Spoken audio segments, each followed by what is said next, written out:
Suaraku udah masuk atau belum ya? Kalau masuk bisa ketik 1 di kolom chat. Selamat malam Kak. Oke, siap. Oke, 111. Siap. Oke, mungkin aku coba ngobrol-ngobrol dulu kali ya, teman-teman. Aku cuma mau nanya ini doang sih, karena kita udah lewat 10 menit lebih ya. Jadi aku mau nanya nih, kalian sekarang kan online ya.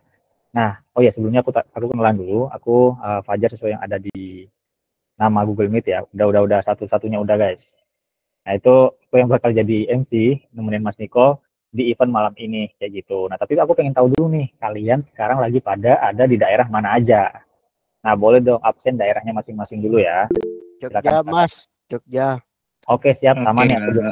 Nih. Oke, Jakarta, Malang, Jatim. Ya.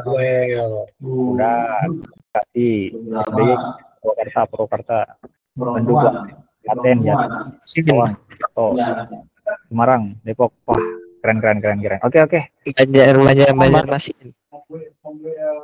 Oke. Pekalongan, Water. Oke, thank you teman-teman semuanya yang udah absen ya. Mantap ya. Ini dari mana-mana berarti ya. Karena online juga acaranya, jadi kita bisa ketemu secara online nih di sini. Nah, mungkin biar aku melihat teman-teman juga nih, boleh dong coba bagi yang teman-teman bisa on cam terlebih dahulu nih di awal ya. Aku mau lihat nih kira-kira di sini kalau ngikutin event kira-kira apakah ada udah touch up gitu ya, atau masih ada yang bangun tidur atau gimana gitu. Boleh dong on cam dulu sebentar. Tenang, nggak lama-lama aku cuma pengen tahu nih kalian sekarang lagi apa gitu kan. Siap Mas Bayu. Oke. Ya. Kameranya burung Kak. Oke. Aman. Mungkin hadir. Oke, siap. Oke, thank you banget teman-teman yang udah on cam ya. Semoga kalian di sana sehat selalu. Ya, semoga yang lagi di perjalanan bisa selamat sampai tujuan ya. Nah, oke mungkin karena ini udah lewat beberapa menit juga, aku coba langsung mulai aja kali ya. Di sini udah ada Mas Niko juga nih. Coba aku record terlebih dahulu kali ya. Oke, sebentar. Ya, sabar. Santai. Kita tunggu admin dulu untuk record. Oke, sebentar guys.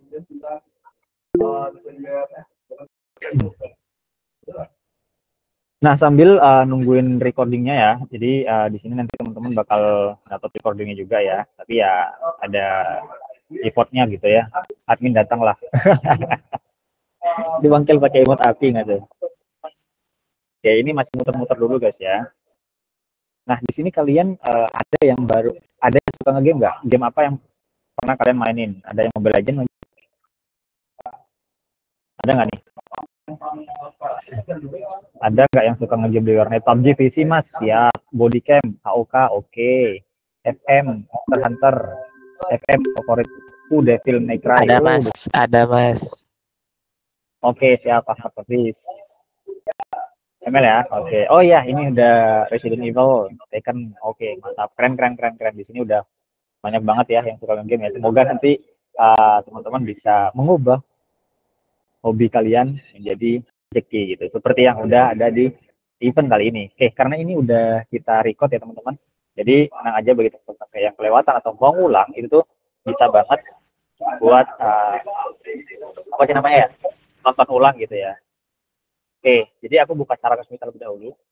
Bismillahirrahmanirrahim. Assalamualaikum warahmatullahi wabarakatuh. Selamat malam teman-teman semuanya. Waalaikumsalam warahmatullahi wabarakatuh. Selamat malam juga. Keren, ramai. Oke. Siap, thank you teman-teman semuanya yang udah datang. Aku senang banget malam hari ini kalian antusias banget sampai 147 ya. Semoga nanti bisa 150 lebih juga untuk yang teman-teman yang datang. Aku ucapin selamat datang semuanya bagi teman-teman yang udah pernah ikut eventnya Dunia Coding ataupun yang baru gabung dengan eventnya Dunia Coding. Nah, jadi kita pada malam hari ini udah masuk ke webinar series yang ke-76 gitu. Nah, kita membahas tentang apa sih? Nah, ini kita membahas tentang game development, teman-teman. Nah, kalau dari judulnya sendiri ini dari hobi menjadi rezeki ya, menembus industri game development kayak gitu. Nah, bagi teman-teman yang baru bergabung, mungkin kenalan ulang kali ya. Aku Fajar yang bakal jadi MC pada malam hari ini. Nah, kira-kira di sini yang bakal sharing tentang game development ini adalah Mas Nicholas Sagala. Aku biasanya nyebutnya Mas Niko gitu ya. Nah, beliau ini merupakan Unity developer di CV IC Denpasar, Bali. Nah, tidak hanya itu, beliau juga konten kreator. Gak cuma YouTube ya, di sini dicantumin YouTube doang nih.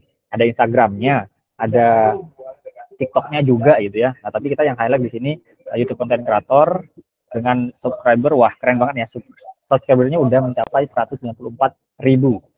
Nah, itu username-nya @sagalanicol. Bisa langsung subscribe aja yang belum subscribe gitu ya. Nah, teman-teman yang mau follow TikToknya juga bisa dengan username yang sama juga ya. Itu sagalanicol.dev kalau yang di TikTok ya. Kalau yang di Instagram sama. Saya subscribernya, wah keren.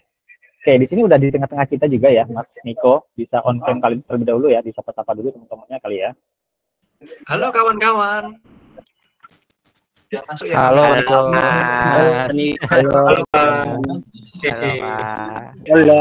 Halo, Hola. Nanti kita akan banyak diskusi nih di sini nih ya. Jadi biasanya kan kita diskusi di kolom komentar. Kali ini kita diskusi langsung. Oke, terima kasih buat Dunia Coding yang udah menyediakan acara untuk kita ini ya. Untuk seputar game development dari rezeki menembus industri. Dari hobi menjadi rezeki menembus industri game development. Oke, saya kembalikan lagi ke Mas Fajar deh. Oke, siap ya, mantap ya. Ini materinya semangat, pesertanya juga semangat, keren. Semoga ya malam ini bisa berjalan lancar ya, keren semuanya. Tapi sebelum masuk ke Mas Niko ya, jadi ada beberapa hal dulu yang perlu aku sampaikan. Yang pertama, aku bakal menjelaskan terlebih dahulu beberapa program dari Dunia Coding gitu ya. Jadi bagi teman-teman di sini mungkin yang baru join gitu ya, yang baru daftar atau intinya yang baru ikutin Dunia Coding. Dunia Coding itu kita highlightnya ada 3 program teman-teman ya. Yang pertama ada event yang kita laksanakan sekarang. Nah, event sendiri apa ya? Berarti yang kita laksanakan sekarang merupakan wadah belajar ya, yang merupakan ya sharing ilmu buat teman yang baru join itu ya dapatkan ilmu dari materi gitu ya, menanyakannya pengalaman seperti apa. Nah, itu sendiri ada 3, ada webinar, workshop sama mini class. Nah, kebetulan kita malam ini ada di webinar hari itu. Kalau workshop nanti ada praktikumnya, kalau mini class ya itu nanti praktikumnya lebih lama lagi gitu ya, lebih hari. Nah, yang kedua adalah course ini belajar juga. Ini bedanya berupa tutorial yang ada ini sama sama juga. Jadi di keunggulan teman-teman bisa belajar di mana-mana apapun. Tenang aja grupnya yang bisa ditemukan dengan channelnya langsung. Nah, yang terakhir ada one-on-one program ya. Jadi di teman yang tertarik sama teman-teman dan mau berkomunikasi secara private gitu ya. Nah, itu boleh banget tuh nanti bisa bikin ya linknya gitu ya. Itu nanti bisa rekan coding ya dengan beberapa yang itu. Nah, itu beberapa program yang penting gitu ya. Nah, teman-teman juga punya tentang cara teman-teman bertanya gitu. Nah, ini kan kita ada materi yang dari yang jaga-jaganya. Nah, begitu teman yang lebih halang-halang aja manfaatkan kalau Q&A ada di mana-mana kolom Q&A. Nah, kan cuma dengerin udah mas aja nyerang oke sorry.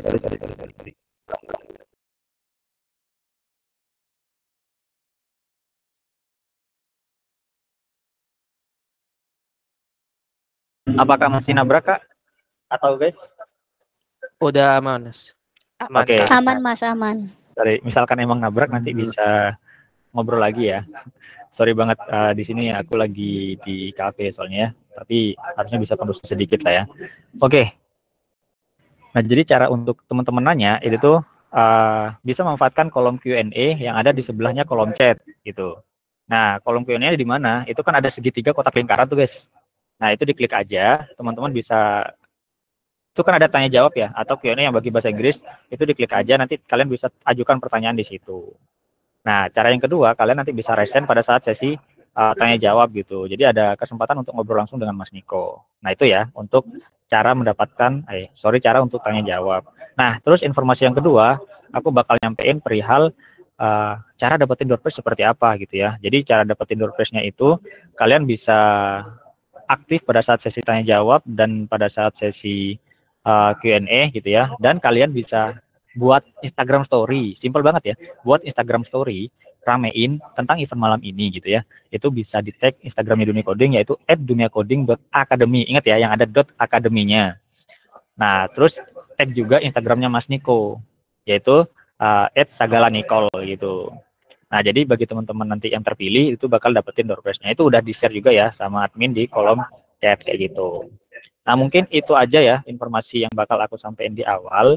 Nah, tapi kayaknya aku perlu informasi dari teman-teman nih. Kan tadi aku udah nanya ya, kayak kalian background-nya dari mana, kalian asalnya dari mana gitu-gitu ya.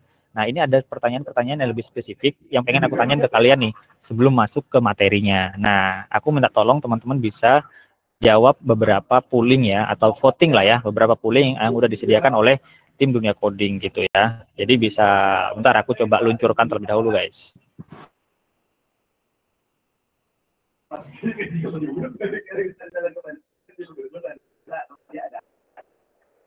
Oke. Udah kelihatan. Jadi cara aksesnya oke, udah ada yang vote di sini ya. Jadi cara aksesnya sama juga di fitur activities gitu ya. Ada segitiga kotak lingkaran. Nah, bedanya di situ kalian bisa pilih yang polling gitu, guys. Nah, bisa pilih yang polling ya. Nah, itu kalian bisa langsung di pull aja. Ada beberapa pertanyaan, nggak banyak sih. Di sini ada cuma 5 pertanyaan aja ya. Oke. Nah, jadi di sini coba aku bacain beberapa gitu ya. Nah, sekarang kalian statusnya sebagai apa nih? Apakah jomblo atau wah enggak ya. Jadi ada yang SD, SMP, SMA atau SMK, kuliah, kerja. Oke, di sini suara terbanyak ada di kuliah ya. Di situ ada ya, kuliah Mas, siap. Ada 47 ya sekarang ya. Bisa di vote aja langsung tuh di pollingnya gitu. SD, SMP gak minat begini. Kali aja ada kan teman-teman yang langsung ada loh. Kemarin kan di beritanya ada anak-anak Indonesia yang juara coding toh. Nah, itu juga harusnya masih SD atau SMP tuh kayaknya. Kalau teman-teman dengar beritanya ya, itu juara coding tuh nasional SD SMP. Itu SD kayak menangnya kayak. Nah, itu thank you banget Mas Ahmad ya udah validasi. Nah, keren kan? Nah, jadi teman-teman jangan meremehkan anak-anak SD nih. Nah, ada SMP yang jagoan juga. Oke, kita masuk ke pertanyaan kedua. Apakah kalian paham basic coding seperti class, function, loop, atau if else dan sebagainya? Oke, di sini ada yang memahami ya, ada yang jawab iya, ada yang jawab tidak juga nih. Tapi yang lebih dominan itu yang iya ya, 67 atau 68 suara nih. Ada pertanyaan yang ketiga juga nih ya. Kalian lebih suka yang mana nih? Antara programming atau codingan gitu ya. Ada yang ngoding gitu. Atau lebih suka ke yang kreatif gitu ya. Ada desain 3D atau 2D atau VFX. Oke, di sini lebih dominan yang coding atau programming gitu ya ternyata ya. Oke, siap. Terus pertanyaan selanjutnya, apa pengalaman yang pernah kalian tempuh yang melibatkan banyak orang atau diskusi lah atau kerjasama lah kayak gitu-gitu ya. Intinya yang sosialisasi gitu ya. Kira-kira pengalaman seperti apa itu? Oke, ada yang kerja, oke 10 suara, magang 21, organisasi ada 20. Lainnya 35. Ini yang lainnya apa nih? Penasaran ya gue ya. Yang lainnya apa nih ya kira-kira? Boleh dong nanti dijawab di kolom chat ya bagi teman-teman yang jawab lainnya kira-kira kalian ngapain? Jadi bisa diramein di kolom chat ya. Ngajar Mas, oh keren. Udah ngajar jadi guru atau dosen nih? Atau freelance? Oke, siap. Oke. Gak ada pengalaman, sorry. Otodidak tidur Mas, siap. Belajar otodidak, asisten dosen, siap. Bisa diramein aja. Aku ke polling yang terakhir nih ya. Jadi polling yang terakhir ini apa sih respon kalian ketika ada orang yang nggak suka atau mengkritik gitu ya, atau wah apa sih karya kalian gini, apa sih konten kalian kayak gini gitu ya.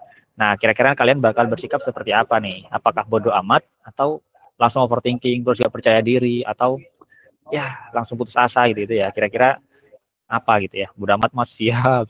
Boleh. Oke, yang bodoh amat 68 suara, yang overthinking ada 29 gitu ya. Nggak urus, semua orang punya selera nyata sendiri. Keren. Kepikiran oke, ada yang kepikiran juga. Siap. Oke. Kayaknya udah cukup ya, ini untuk pollingnya udah satu ya, yang terbanyak untuk pollingnya. Jadi beberapa data ini nanti bakal digunakan Mas Niko untuk masuk ke materinya gitu ya. Mungkin dari Mas Niko udah ready Mas untuk masuk materinya? Iya, ready Mas Fajar. Langsung masuk aja ke Mas Niko Mas, langsung Mas. Oke, sebelumnya ini mic-ku jelas ya, banter ya. Banter. Oke, thank you. Banter Mas, jelas. Thank you teman-teman. Jelas Mas. Oke, sip, mantap. Oke, jadi kita langsung aja masuk ke materi ya. Aku present sebentar.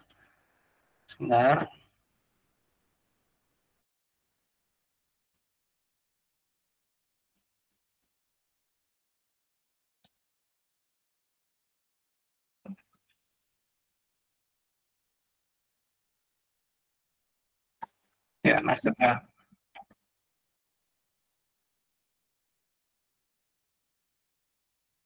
Ya.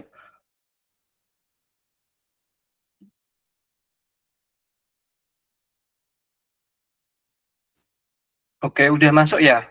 Ini ku ya, presentasiku ya. Udah masuk, Mas. udah masuk, Mas. Oke, sip. Thank you teman-teman. Jadi di sini kita mau membahas ini nih. Sebelumnya perkenalkan dulu ya. Perkenalkan, namaku Nikola Sagala. Jadi pertama itu aku merupakan mahasiswa Teknik Informatika di Politeknik Negeri Semarang. Kemudian setelah itu aku magang dan bekerja pertama kali sebagai Unity atau AR/VR developer. Jadi AR/VR itu dibuat bisa pakai Unity teman-teman, pakai game engine di CV Reswara Solution.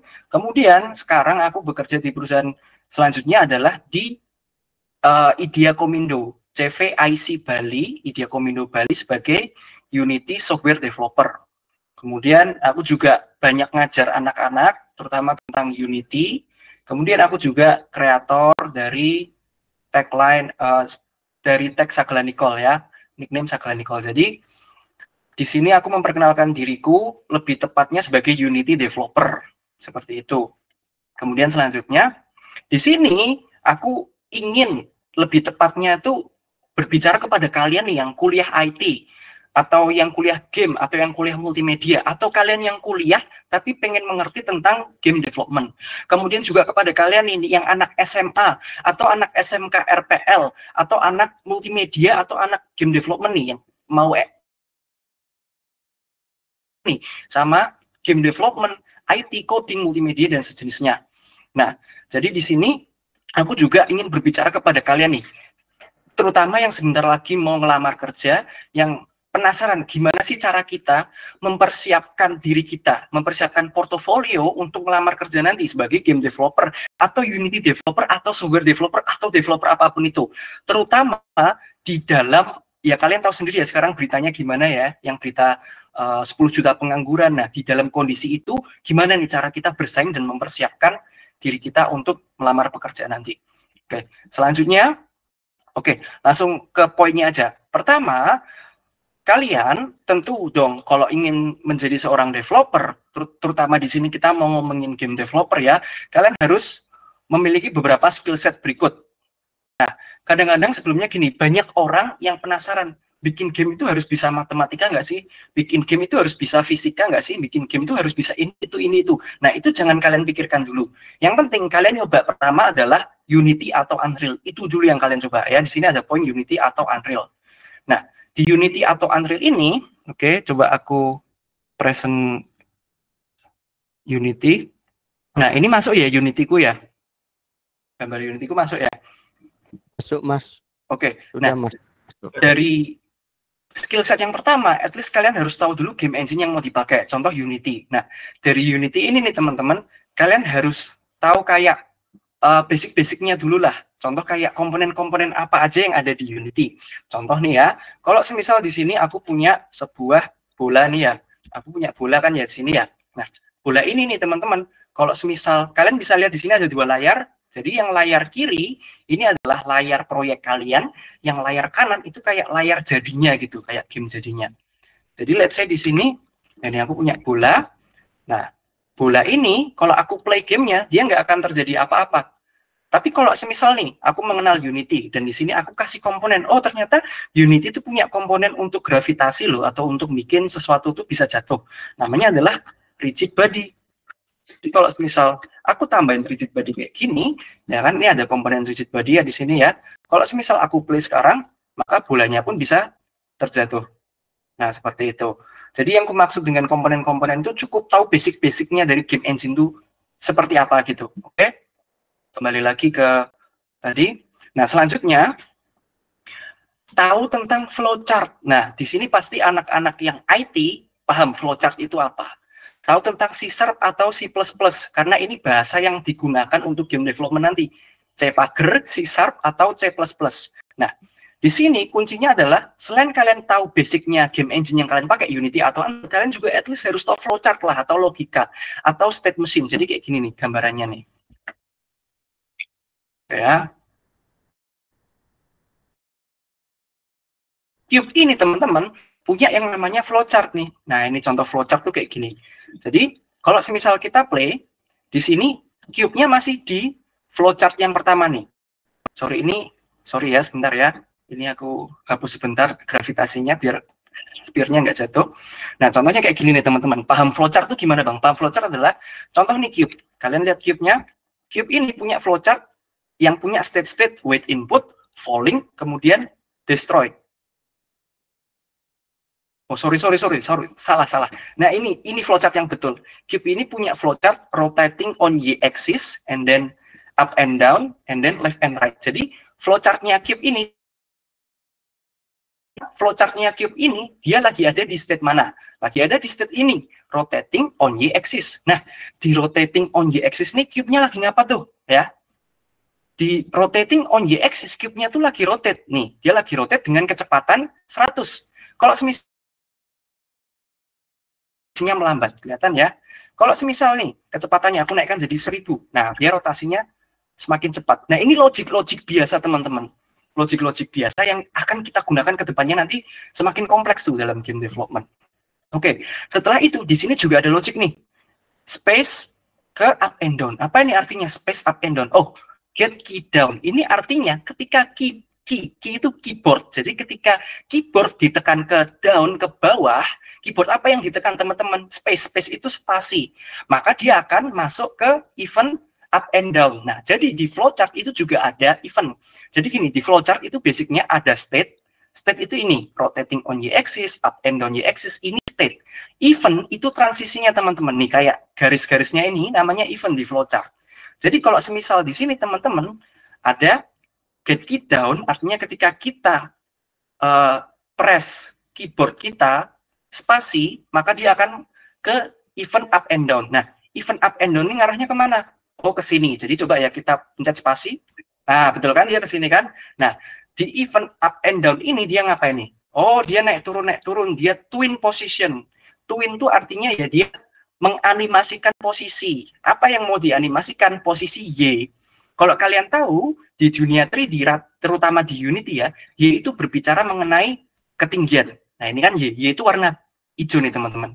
Jadi naik turun gini itu artinya sumbu Y. Jadi kalau di sini kita bikin Y-nya ada value-nya, ada nilainya 3, maka dia akan naik selebar 3, ketinggiannya selebar 3. Jadi coba kita naikin ini ya. Oh, nggak bisa. Jadi dia harus di-reset dulu. Coba ini kita quit dulu. Terus di sini Y-nya kita naikin deh. Jadi let's say 10. Kayak gini. Kemudian kita play. Jadi logikanya gimana? Kalau kita pencet spasi, maka ke event up and down. Up and down ngarahnya kemana? Ke sini. Oke, kita coba pencet spasi. Nah, tuh, jadi dia lebih tinggi lagi, ya. Y-nya lebih tinggi lagi. Nah, ini teman-teman logik dasar yang kita harus tahu. Y itu apa toh? X itu apa toh? Z itu apa toh? Jadi dulu buat kalian yang bilang matematika nggak guna, vektor nggak guna, semuanya akan berguna ketika kalian jatuh cinta dengan game development atau pemrograman. Ya, X, Y, Z itu vektor, semuanya akan kepakai di sini, teman-teman. Oke? Kemudian kita sekarang ada di state apa nih? Di state ini. Ya, di state up and down on Y-axis. Nah, di state up and down on Y-axis ini ada action apa lagi nih selain twin position, selain menganimasi posisi? Oh, ada action ini nih. Ini deh, get key down tab. Oke, kalau semisal kita pencet keyboard ke bawah tab, jadi kita pencet keyboard tab, maka dia akan ke event move left right. Oke, move left right itu mana tuh? Oh, ini. Oh, move left right tuh ini panahnya ke sini. Oh, oke. Jadi artinya kalau aku pencet keyboard tab, dia akan ke sini. Oke, coba ya, kita pencet tab. Bam. Oh, oke tuh. Setelah kita pencet tab, betul kan dia ke sini kan teman-teman ya. Di sini dia akan apa? Menganimasikan posisi. Nah, kenapa posisinya sekarang kalau ke kanan kiri kita nggak pakai Y? Nah, ke kanan kiri berarti kita pakainya sumbu yang warna merah ini teman-teman. Ya kan? Ke kanan kiri kan yang merah ini ya, jatuhnya ya, arahnya ya. Merah ini adalah sumbu X. Seperti itu teman-teman. Jadi dia akan bergerak ke kanan kiri sejauh berapa? 3. Gitu. Oke, selanjutnya udah ada gambarannya ya gimana baca state atau baca logic tuh gimana, udah paham ya. Oke. Nah, sekarang ini aku mau tunjukin nih teman-teman. Oke, Ini kan tadi pertama aku ngomong, at least harus paham game engine-nya dulu, oke, Unity atau Unreal. Kemudian harus paham flowchart atau logic dari game engine itu sendiri. Kalau di Unity pakainya C-Pager, C#. Kalau di Unreal pakainya C++. Tapi semuanya ini logiknya ada di flowchart, oke. Nah, sekarang kita combine nih teman-teman, poin pertama sama poin kedua. Combine-nya contohnya gimana nih? Contohnya kayak gini, combine pengetahuan satu, pengetahuan kedua adalah, semisal nih teman-teman, di sini aku punya spear. Oke, kalian tadi ingat spear ini kan nggak jatuh ya? Nah, nggak jatuh. Tapi kalau spear ini aku kasih komponen yang ada di Unity, komponen gravitasinya Unity, yang namanya rigid body, maka dia akan jatuh. Nah, oke. Sekarang gimana cara aku ngasih gravitasi ketika di tengah-tengah game? Ya kan? Karena di awalnya kan dia nggak ada gravitasi nih di awalnya. Nah, jadi kita kasih flowchart dulu nih di spear-nya. Kita kasih logika dulu, kita kasih program dulu nih di spear-nya. Kita kasih nih contoh logiknya kayak gini nih. Nah, pertama di spear ini punya state, wait, input. Nah, ini flowchartnya spear ya. Spear itu bulat, bundar. Jadi flowchartnya spear adalah ada state, wait, input, ada state falling, ada state destroy. Di wait input ya, di sini dia akan apa nih? Akan ya menunggu input apa? Get mouse button down. Artinya dia menunggu input ketika mouse diklik. Ya. Apa mouse yang diklik? Oh, mouse kanan. Berarti kalau aku klik kanan, dia akan ke event fall. Oke. Nah, event fall ngarahnya kemana nih? Ke sini, ke falling. Oke. Coba ya, aku klik kanan nih. Wih, oh iya betul. Ternyata dia ke state falling, kemudian dia langsung ke state destroy. Nah, ini kenapa nih? Kenapa ketika dia di state falling, ya? Nah, kenapa ketika dia di state falling, dia bisa jatuh di tengah-tengah game? Karena di state falling, teman-teman, kita ngasih komponen yang namanya rigid body. Nah, jadi kalau kalian lihat di sini nih ya, di sini tadi kan kalau semisal aku play ya, kalau semisal kita mau bikin cube ini jatuh, kita kasih gravitasi. Gravitasi di Unity namanya apa? Rigid body. Nih ya, aku add komponen namanya rigid body. Nah, dia jatuh. Nah, sekarang gimana cara kita mau ngasih komponen ini di tengah-tengah game? Nah, caranya lewat logic flowchart ini. Ya, jadi di sini kita mau kasih logic namanya add komponen. Apa yang mau kita kasih komponennya? Rigid body. Jadi ketika di sini aku klik kanan, dia ke state falling, dia langsung jatuh karena otomatis ada komponen rigid body. Itu awalnya kosong, ketika aku klik. Pertanyaannya nih, kenapa ketika spear ini jatuh, bam, jatuh, kemudian dia nabrak cube. Nah, cube-nya hancur, cube-nya hilang. Ya, coba kalian lihat nih, di sini ada cube nih. Ini cube. Oke, ini nih. Kalau misal aku play, aku jatuhin nih. Kalian lihat cube-nya nanti, nah cube-nya hilang. Nah itu kenapa tuh? Nah karena gini, karena di falling kita punya collision event. Collision itu artinya apa? Collision itu artinya tumbukan. Oke. Jadi ketika ada event tumbukan dengan apa nih? Event tumbukan dengan objek yang memiliki tag enemy. Oke. Kita lihat cube punya apa? Oh, cube ternyata punya enemy ini. Tengok ya. Cube punya enemy. Jadi artinya kalau spear kita bertumbuh dengan objek yang memiliki enemy, dia akan ke event destroy. Oke. Nah, tapi sebelum kita event destroy, kan kita mau menghancurin cube-nya ya. Nah, sebelum kita event destroy, kita mau nge-store objek yang kita bumbu itu ke variabel store collider ini ke collider jadi jenis ini agak ya coba nyambung game ini ya oke ini kemudian nah, coba kalau kalian tengok nih nah di sini di sini ya teman-teman flowchart kita teman-teman punya variabel flowchart kita punya kontainer variabel itu kayak kontainer kayak dia tuh menampung nilai untuk saat ini kontainer collided objeknya itu nggak ada sesuatu. Tapi kalau kita play and then kita klik kanan, kalian tengok nih nanti ketika nabrak. Nah, ketika nabrak cube itu sebetulnya sebentar ya, mungkin jangan ke destroy dulu. Mungkin ini destroy-nya aku matikan. Oke. Nih. Jadi ketika terjadi tumbukannya adalah objek yang memiliki tag enemy di mana cube ini punya tag enemy, oke? Maka store objek itu ke variabel collided object. Saat ini collided objeknya masih non. Oke, kalau semisal kita buat tumbukan, bam. Oke, sekarang collided objeknya berisi cube. Seperti itu. ya. Jadi artinya cube ini kita store dulu tuh. Waktu tubrukan terjadi, kita store cube-nya ke variabel collided object. Nih. Nah, kita store dulu ke sini. Nah, setelah di store nih datanya, teman-teman, baru apa nih? Setelah itu kita ke event apa? Destroy. Oke. Ketika terjadi tumbukan, kita kan udah store variabelnya ke collided object, kemudian kita ke event destroy. Oke, event destroy kemana nih? Oh, ke arah sini nih panahnya. Nah, di event destroy kita mau apa? Kita mau destroy object. Apa yang mau kita destroy? Kita mau destroy collided object. Collided object itu apa? Nah, untuk saat ini collided object-nya kan kosong. Tapi ketika kita nabrak cube nanti, collided object ini akan berubah jadi cube. Dan seketika itu juga akan kita destroy. Gitu.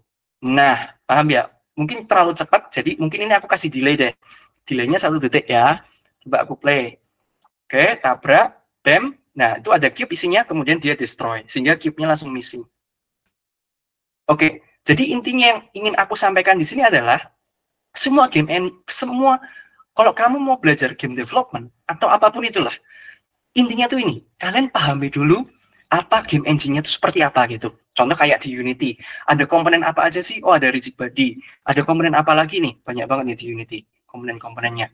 Nah nih, misal ada audio. Oh, ada komponen audio. Oh, kemudian ada komponen apa lagi? Ada komponen kamera. Ada komponen apa lagi? Ada komponen join. Join itu apa? Join itu sendi, teman-teman. Kalau kalian lihat pintu itu kan bisa buka tutup karena sendi atau engsel. Nah, join itu engsel.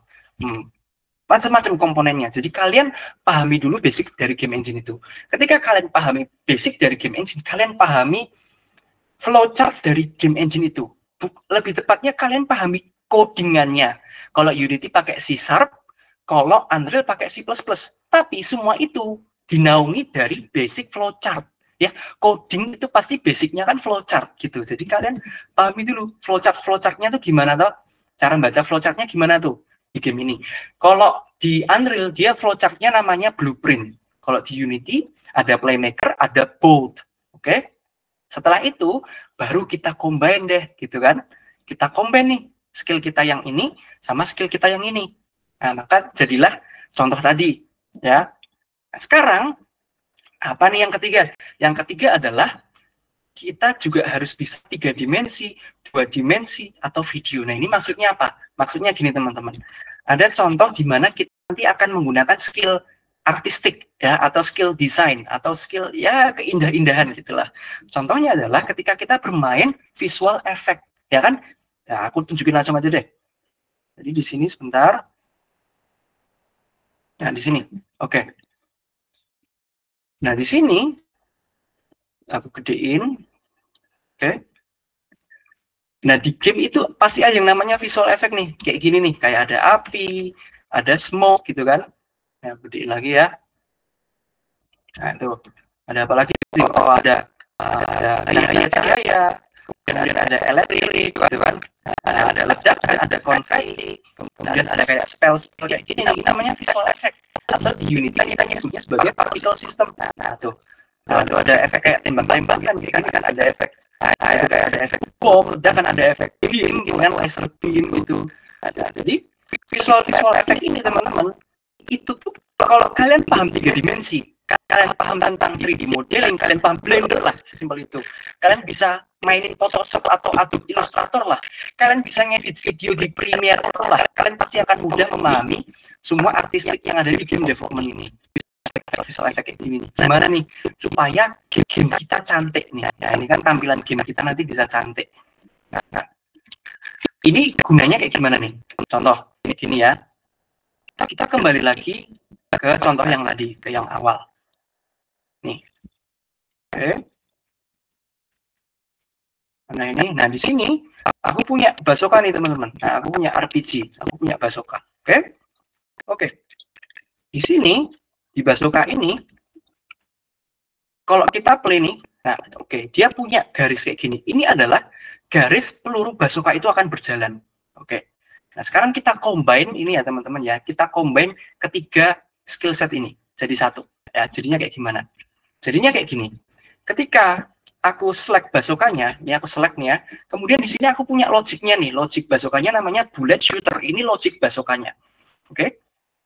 Di sini aku mau coba deh, mungkin gravitasi bazukanya aku buat kayak gini nih. Gravitasinya aku set nilainya menjadi -4 sehingga dia bisa bergravitasi.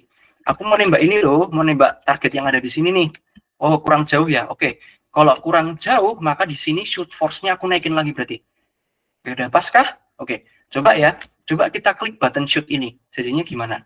Oke, itu pelurunya keluar, and then oh, kelebihan ternyata. Oke, kalau gitu aku coba turunin lagi. Kayak gini. Aku klik button shoot ini. Pelurunya keluar, and then kelebihan juga ternyata. Mungkin aku turunin lagi. Aku klik button shoot. Pelurunya keluar. Nah, nggak muncul impact-nya ya. Nah, jadi ketika kita udah paham dasarnya Unity, kita bisa nge-spawn. Kita bisa nge-spawn peluru nih. Gitu kan? Kita bisa nge-spawn peluru. Ya, karena peluru itu merupakan objek yang ada di game engine, yang ada di Unity ini nih. Coba kalian lihat kiri ini deh. Kalian lihat kiri ini. Kalian lihat kiri ini. Oke. Ketika aku klik shoot, bertambah dia tuh ada bullet rocket clone. And then berubah jadi explosion effect. Oke. Aku tembak, bam, semakin banyak, dan kemudian satu-satu berubah jadi explosion effect. Oke, nah di situ hubungannya sama game engine. Kemudian logiknya adalah di sini nih teman-teman, di mana kita bikin scriptnya ini, kita bikin codingannya ini gitu. Logiknya di sini, gimana kita bisa bikin parabola ini kan, kayak pelajaran fisika ya ada rumus parabola gitu kan, gimana ada gravitasi, ada force gitu kan, kemudian gitu kan. Nah, jadi ada kayak panjang lintasan yang bisa kita visualisasikan. Kemudian setelah itu kita kombinasikan sama permainan visual effect. Jadi ketika pelurunya menghantam, dia keluar efek ledakannya gitu. Itu. Nah, seperti itu. Nah, kenapa seperti ini? Karena gini, kalau semisal kita bermain-main visual effect, teman-teman. Sebentar. Oke. Nah, di sini nih, kita play ya. Kita coba cari efek ledakan mana nih? Efek ledakan, cari explosion. Oke. Explosion, ini explosion. Nah, ini explosion nih.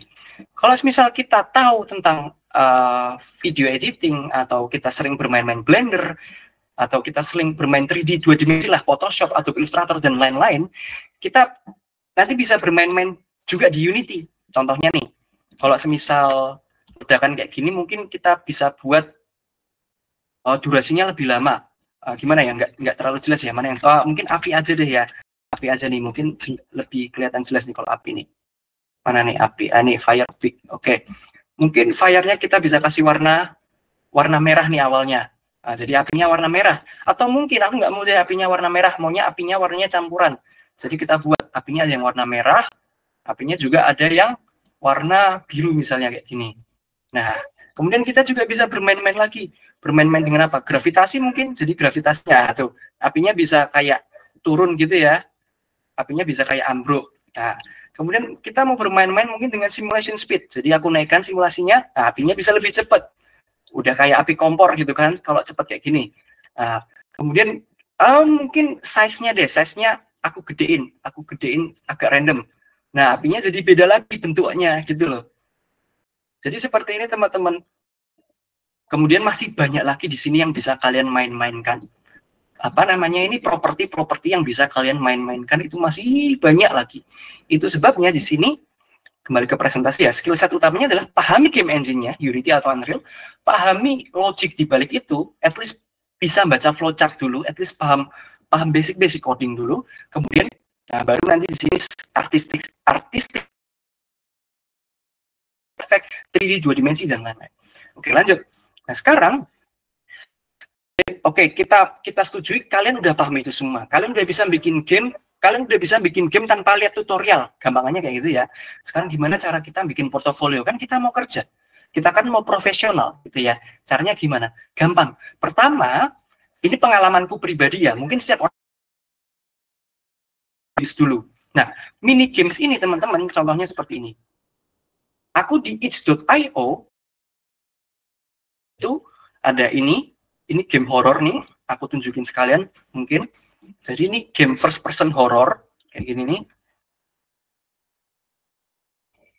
Nah, ini gambarannya nih ya. Kelihatan nggak? Sebentar. Mungkin ke awal dulu. Nah ini jadi game first person ini ya, you know lah, first person horror berarti kita bisa jalan-jalan gitu kan. Ada notes yang bisa kita collect. kemudian di sini ada subtitlenya, kemudian ada objek-objek yang bisa diinteraksi.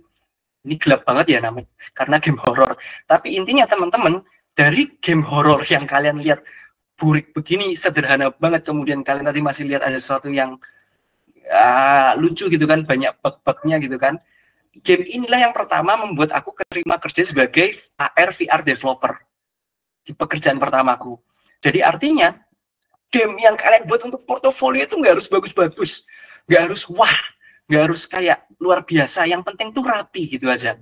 Karena di sini walaupun gameku ini gambar-gambarnya ya, walaupun gameku biasa-biasa aja, tapi at least aku bikin rapi lah, UI-nya rapi, warnanya pas, teksnya, fontnya pas gitu kan.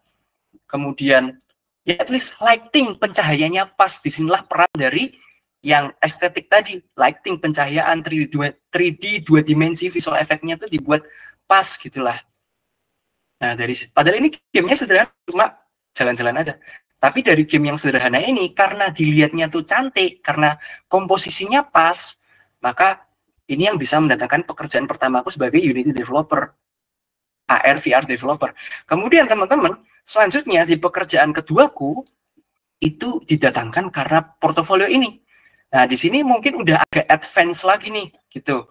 Jadi di sini aku nge-remake God of War, ya, God of War tapi di Mesir.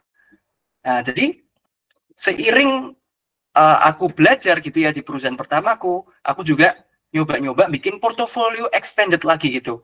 Portofolio di mana mungkin bikin sesuatu yang lebih kompleks dikit lah, tapi jangan lupa kecantikannya. Gini, intinya portofolio itu nggak harus wah, nggak harus ribet, nggak harus kompleks. Yang penting tuh cantik, yang penting tuh komposisinya kalau dia tuh enak gitu loh. Jadi ini tuh sebetulnya kalau yang ini juga sama sederhananya, cuma kita third person controller ya kan. Kratosnya bisa lari-lari, ada musuh yang bisa nembak-nembak ledakan gitu. Tapi at least dibikin cantik lah visual efeknya, dibikin cantik lah 3D model nyerang. Itu tuh masuk dalam namanya game feel atau game juice. Jadi kalau kalian main game pernah ada kata-kata satisfying itu tuh karena gamenya sederhana tapi cantik, tapi komposisinya pas, nikmat gitu jadinya. Jadi orang ngerasanya kayak wah bagus nih gitu. Padahal sederhana gitu teman-teman. Jadi untuk setup portofolio kalian cukup bikin project sederhana, coding sederhana, game sederhana, tapi yang penting cantik, yang penting dapat tuh feel-nya tuh. Contoh kayak game pukul-pukulan, yang penting nah kamera shake-nya dapat, ada hit counternya, kemudian ada darahnya gimana, ada visual efeknya gimana gitu. Nah, oke. Kemudian kita lagi. Ini teman-teman, mini devlog. Ini buat kalian yang mau nih, ini bisa meningkatkan personal branding kalian. Jadi at least kalian bikinlah devlog. Ya contoh kayak ini, portofolioku yang ini aku buatin devlog teman-teman. Nah, portofolioku yang ini aku buatin devlog nih. Aku buatin devlog itu adalah proses gimana cara aku mendevelop game itu, cara aku mendevelop project itu, prosesnya gimana gitu loh.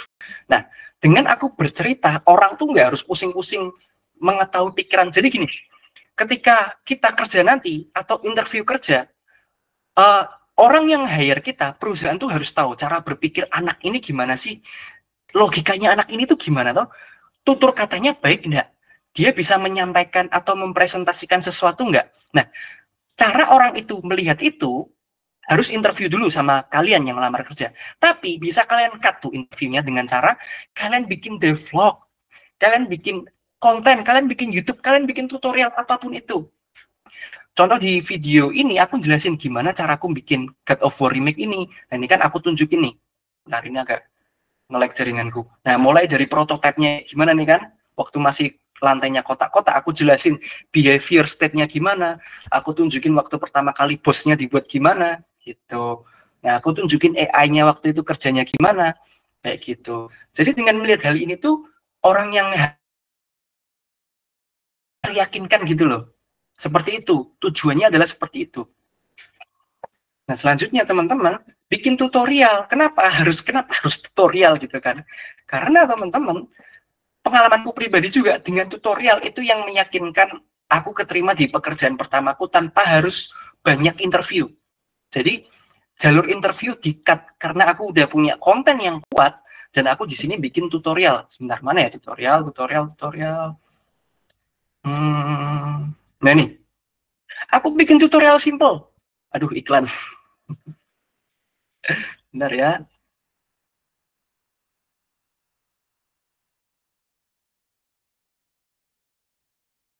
Aku bikin tutorial simple, men. Tutorial gimana cara bikin health bar. Sesimpel health bar tok gitu loh. Tapi kenapa hal ini bisa membuat aku memotong jalur interview kayak gitu ya? Artinya interview nggak harus, biasanya kan kalau ngelamar kerja tuh interviewnya ada 3 kali tuh, paling banyak 3 kali. Tapi di sini perusahaan ini aku cuma sekali dan nggak ada tes. Karena pertama udah ada project-projectku yang meyakinkan mereka, ada devlognya lagi, kemudian aku bikin tutorial yang menjelaskan ilmuku secara langsung. Padahal ini bikin tutorialnya apa sih? Cuma health bar tuh simple banget, men. Ya. Kemudian di sini ada tutorial yang lain. Nah, ini malah bikin apa tutorial yang tutorial lawak ini, tutorial speedrun gitu kan. Tutorial cara pakai ChatGPT gimana. Kemudian di sini mana ada tutorial lagi, nak?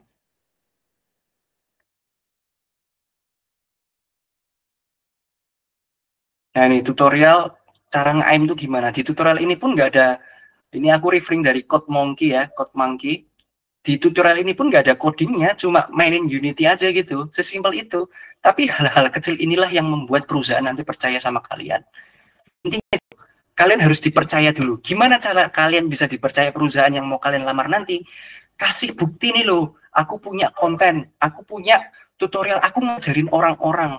At least kalian bisa tunjukkan cara kalian mempresentasikan sesuatu, cara kalian menunjukkan ke perusahaan atau ke HRD yang nge-hire kalian tuh kalau kalian tuh bisa ini loh gitu.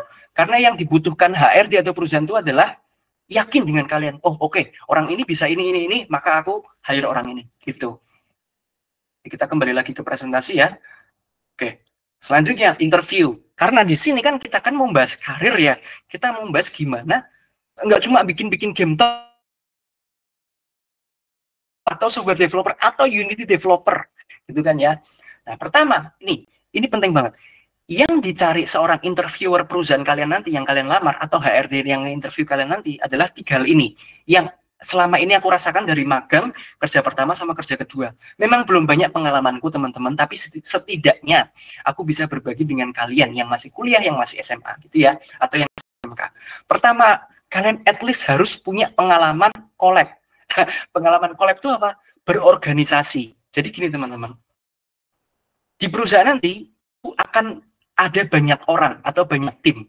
Banyak tim, banyak orang, banyak pikiran yang berbeda-beda. Ada mungkin orangnya yang agak egois, ada mungkin orangnya agak rendah hati, ada yang agak sombong. Intinya banyak otak di sana.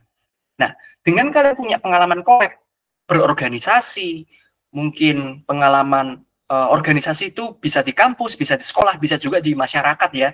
Pengalaman sosial-sosial gitu atau pengalaman magang langsung, itu menjadi poin plus karena at least karena kalian bisa membicarakan kalau kalian itu, oh saya udah bisa nih handle orang-orang yang berbeda-beda, oh saya udah bisa nih handle kalau ada perbedaan pendapat, oh saya udah bisa nih kalau semisal saya debat sama orang itu, nanti saya bisa mencari solusi sama orang itu untuk tujuan proyek kita bersama. Karena gitu, perusahaan tuh pengen dapetin karyawan ya yang udah siap, udah jadi, udah matang. Jadi nggak harus diajar-ajari lagi gitu. Jadi at least udah bisa lah kalau ada masalah nanti bisa diselesaikan baik-baik, bisa dikomunikasikan gitu. Kemudian yang kedua, poinnya adalah reliable mindset. Perusahaan atau interviewer nanti akan cari orang-orang yang punya mindset yang bisa diandalkan. Jadi gini, nggak mau perusahaan itu nerima karyawan yang kenapa kamu mau bekerja di perusahaan ini? Karena ya saya mau belajar lebih banyak di perusahaan ini. Saya ingin tahu lebih banyak di perusahaan ini. Enggak, men. Perusahaan nggak mau cari orang-orang yang mau belajar atau mau cari pengalaman. Enggak. Perusahaan itu mau cari orang-orang udah tahu ilmunya. Itu sebabnya kalau kamu bisa katakan ke perusahaan, saya mudah beradaptasi, saya nggak butuh supervising, maksudnya bukan nggak butuh ya, saya cuma butuh sedikit supervising. Jadi kamu supervisorku atau kamu bosku, kamu nggak akan khawatir atau nggak akan banyak nge-supervising aku, gitu ya. Karena aku udah oke nih, pengalamanku udah oke nih, aku udah bisa kerja nih, gitu. Kalian harus punya mindset itu. Kalau semisal kalian belum punya pengalaman itu, nggak apa-apa, kalian paparkan itu dulu. Kalian percaya diri aja. Kalau kalian itu, aku udah oke nih, aku udah bisa nih, tenang aja. Aku nggak butuh banyak-banyak bimbingan dari kalian. Aku memang butuh bimbingan dari kalian. Tapi aku nggak kayak bayi yang harus diajarin apapun itu. Aku udah bisa beradaptasi. Itu yang dicari. Kemudian yang ketiga adalah kalau kalian punya plus point seperti public speaking, atau mungkin kalian bisa marketing gitu ya, atau mungkin kalian bisa public relation. Intinya apapun itu plus point kalian yang bisa kalian jadikan nilai jual bagi perusahaan kalian. Contoh nih, kalau aku pribadi, plus poinku adalah aku bisa content marketing. Jadi, kamu bisa Unity, bisa ini. Kira-kira apa lagi yang bisa kamu berikan ke perusahaan? Karena perusahaan tuh mau tahu, kamu tuh selain bisa ngasih ilmumu sebagai Unity developer, game developer, software developer, kamu tuh bisa ngasih apa lagi sih? Karena ya fair lah gitu loh. Perusahaan tuh mau untung juga gitu setelah nge-hire kamu. Nah, di sini kalian at least bisa sampaikan kalian bisa apa gitu. Oh, kalian public speaking-nya bagus. Nah, itu keren tuh. Kalian bisa bantu public relation-nya. Oh, kalian bisa marketing sama kayak aku, content marketing. Oh, bagus. Kalian bisa naikin reach perusahaan tersebut, insight perusahaan tersebut melalui konten, kayak gitu kan. Apapun yang bisa kalian lakukan, apapun yang kalian rasa skill kalian itu bervalue, walaupun itu nggak berhubungan sama pekerjaan kalian, tambahkan aja, cantumkan aja. Itu sebagai plus point, itu sebagai nilai jual tambah kalian. Jadi itu teman-teman, ingat yang waktu interview pekerjaan nanti yang harus diingat adalah ini. Perusahaan itu mau karyawan atau mau nge-hire orang yang pertama udah punya pengalaman collab. At least tahulah gimana cara nge-handle kalau ada masalah sama orang. Kalau ada bentrok sama orang nanti gimana nih. Kadang-kadang kan kalau bentrok sama orang ujung-ujungnya malah berantem, ujung-ujungnya mutung. Perusahaan tuh mau cari yang kalau ada bentrok tetap bisa dapat solusi. Nah, kamu orang yang itu enggak? Oke. Nah, kalau kamu ikut organisasi, kalian ikut magang, kalian pasti akan dapat pengalaman dan pembelajaran itu. Kedua, punya mindset yang reliable. Artinya, tanamkan mindset, oke perusahaan, oke HRD, oke supervisor, oke bos, kalian nggak perlu banyak-banyak bimbing aku. Aku bukan bayi, tenang aja. Aku bisa beradaptasi dengan mudah. Aku bisa ngikutin project kalian yang udah. Kemudian plus poin, tambahkan poin-poin atau skill-skill yang kalian miliki sebagai nilai jual. Nah, setelah ini teman-teman jangan lupa, interview itu komunikasi dua arah. Ketika perusahaan nanya balik tentang dirimu, maksudnya contoh kayak gaji berapa gitu kan, terus kemudian ada yang mau kamu tanyakan enggak tentang perusahaan ini, kayak gitu-gitu, kalian jawablah seperti ini. Kalau gaji itu, kalian jawablah fair-fair aja. Kalian percaya diri aja. Percaya diri dengan skill UMR cukup Pak, jangan kayak gitu. Dengan kayak gitu tukar dengan kalian ngomong oh saya UMR cukup, itu kalian malah mendegradasi value kalian. Jangan juga kalian jawab samain aja kayak bapak gajinya. Jangan kayak gitu juga, itu kurang ajar itu. Perusahaan nggak mau orang yang kurang ajar, perusahaan juga cari orang yang sopan gitu kan. Nah, jawablah dengan data. Jadi kalian riset dulu. Pekerjaan Unity developer tuh datanya dari range berapa sampai berapa sih? Oke, setelah kalian udah dapat datanya, anggap aja datanya dari range 10 juta sampai 20 juta gitu ya. Maka nanti kalian tembak tuh, di harga berapa nih kira-kira skill kalian? Di harga berapa nih kira-kira value yang kalian miliki? Kalian bisa jawab, oh dengan value yang saya miliki, saya yakin saya bisa memberikan yang terbaik yaitu di harga 20 juta. Tapi karena saya paham perusahaan kan belum mengenal saya ya, perusahaan juga belum tahu cara kerja saya, maka saya rela untuk di level 15 juta atau 12 juta, kayak gitu teman-teman. Seperti itu. Jadi sama-sama fair. Jadi kalian harus percaya diri, tapi kalian juga harus sopan. Itu. Kemudian selanjutnya adalah, tadi apa lagi ya? Tentang interview itu, oh ya, pertanyaan. Kadang-kadang kan kalau interview ada yang mau ditanyakan enggak di akhir-akhir gitu ya. Ada yang mau ditanyakan enggak tentang perusahaan ini atau gimana. Nah, itu kalian harus bertanya teman-teman. Jangan sampai kalian enggak bertanya. Jangan sampai kalian jawab, oh enggak Pak, aman, terima kasih. Tapi harus bertanya. Pertanyaannya itu bisa kayak gini. Contohnya adalah, iya Pak, saya ingin tahu. Kira-kira employee of the month. Kalian tahu employee of the month kayak karyawan terbaik gitu ya. Kira-kira apa ya Pak yang dilakukan karyawan terbaik di perusahaan Bapak? Supaya dia bisa menjadi karyawan terbaik.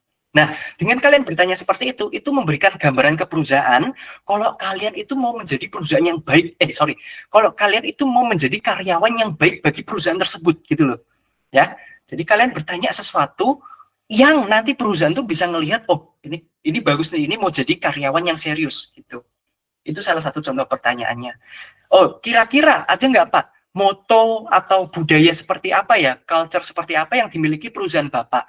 Saya pengen tahu tentang budayanya. Nah, dengan kalian bertanya tentang perusahaannya of the month-nya, artinya kalian tuh memberikan isyarat bahwa kalian ingin menjadi karyawan yang terbaik di perusahaan tersebut dan kalian ingin menjadi value, orang yang bervalue bagi perusahaan tersebut gitu teman-teman.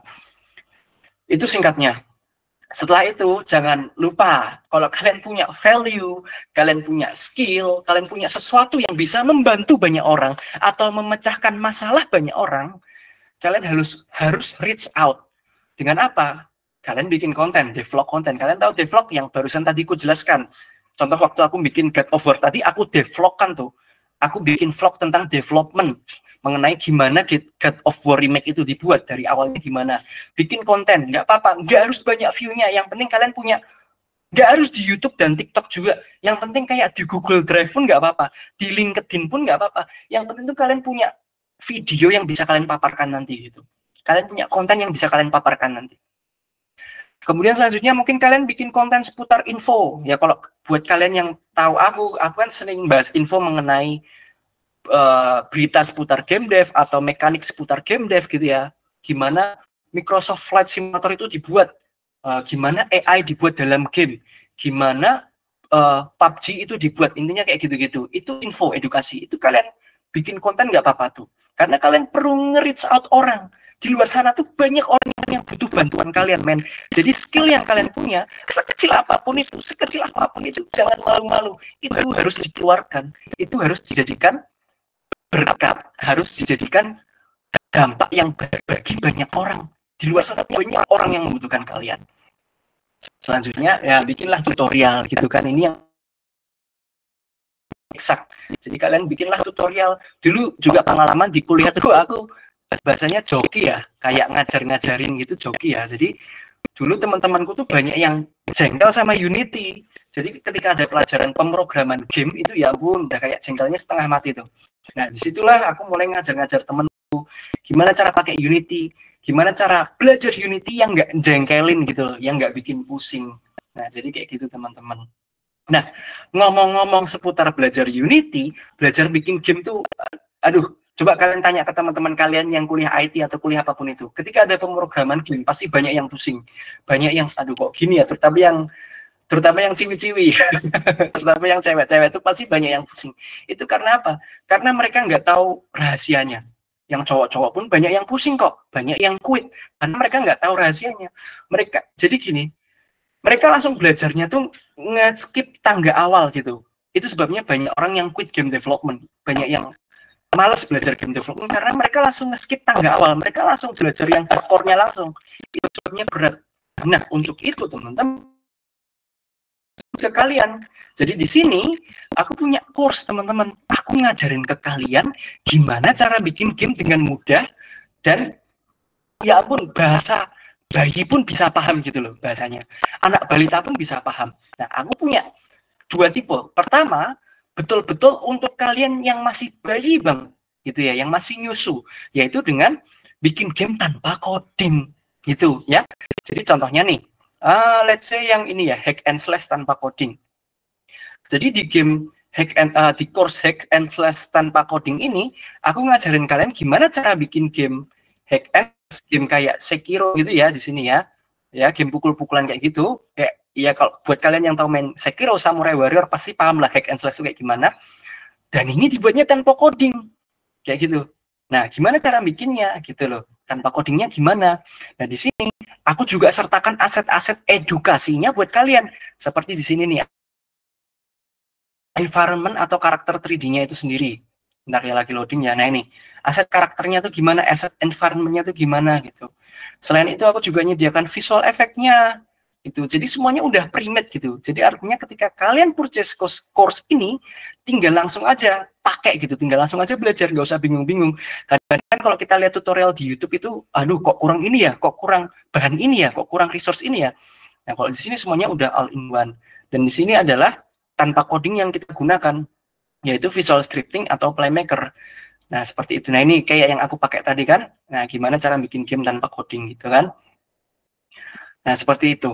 Jadi intinya, selain buat kalian yang masih bayi banget, yang masih nyusu gitu ya, pakainya belajar bikin game tanpa coding, nggak masalah, nggak masalah. Aku juga ngajarin buat kalian yang udah balita nih, yang udah paham coding dikit-dikit. Kenapa aku ngomong bayi, aku ngomong balita, ini bukan merendahkan kalian, tapi membahasakan ke kalian kalau aku ngajarinnya itu betul-betul bisa dipahamin bayi atau balita sekalipun, atau bisa dipahamin orang yang nggak tahu apa-apa tentang coding, tentang game development, tentang programming gitu loh. Ya, seperti itu ya contoh nih. Aku punya satu course yang mengajarkan pakai C#. Unity itu pakai bahasa C#. Nah, di course ini teman-teman tawarkan juga seperti di course-course yang lainnya. Ada aset edukasinya, bahasa yang mudah dipahami. Kemudian satu lagi teman-teman adalah grup. Jadi kita ada grup WA teman-teman. Nah, di course ini kita bikin game third person shooter tuh. Nah, seperti ini. Ini game kita bikin pakai coding dan tenang aja. Codingnya bisa kalian coba lihat-lihat dulu deh di sini nih. Kalian bisa lihat-lihat caraku ngajarin coding di sini nih. Nah, kalian paham nggak nanti dengan caraku ngajarin coding? Menurut kalian caraku ngajarin coding bahasanya mudah dipahami nggak gitu loh? Kalian bisa lihat-lihat dulu gitu. Kalian bisa kepoin dulu. Di sini aku ngajarin coding dengan bahasa yang mudah dipahami. Anak TK pun bisa memahami gitu loh.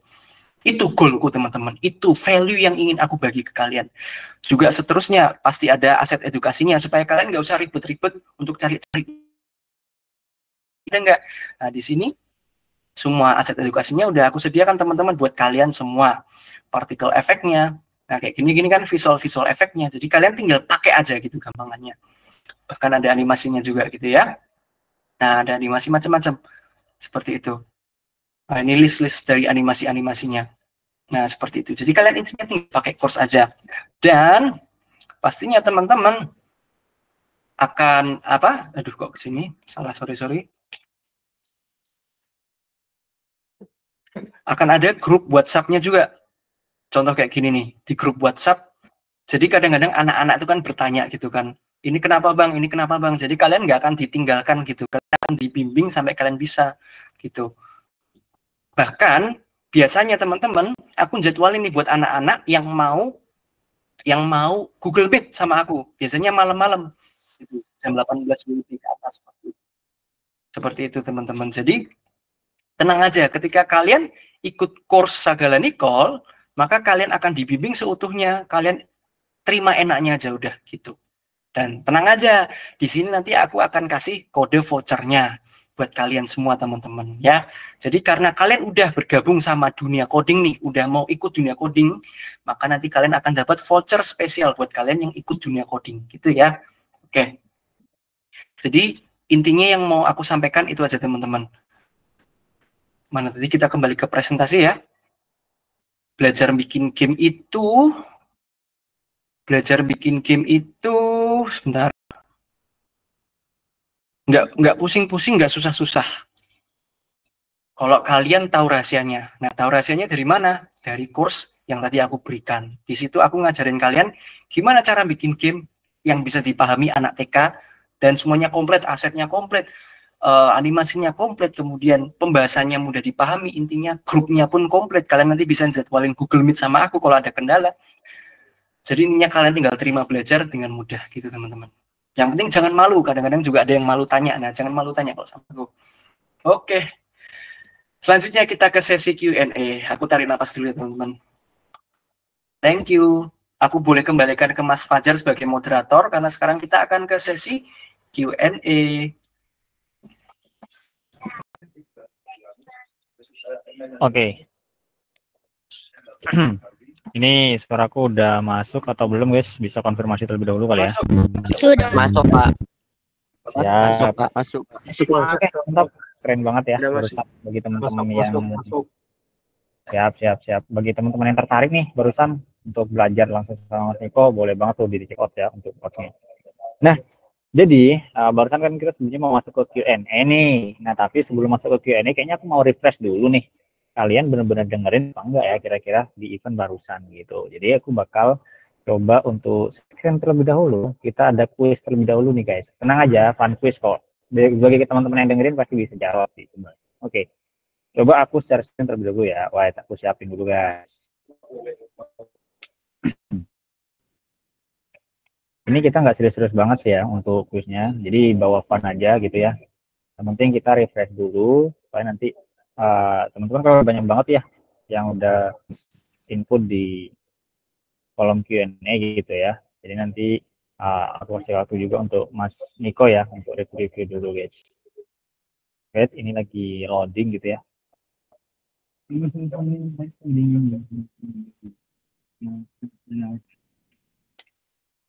Oke, gimana guys? Kira-kira belajar barusan apakah teman-teman tambah bersemangat nih untuk mempelajari tentang game development atau udah ada yang pusing nih kira-kira?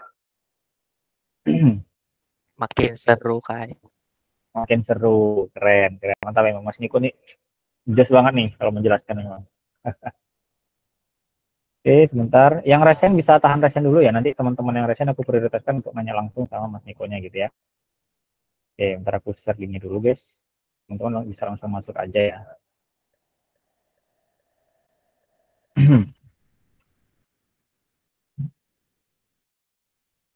Masih Bang, siap, siap. Apakah buat game butuh laptop spek gede? Nah ini kayaknya agak butuh ya. Bentar.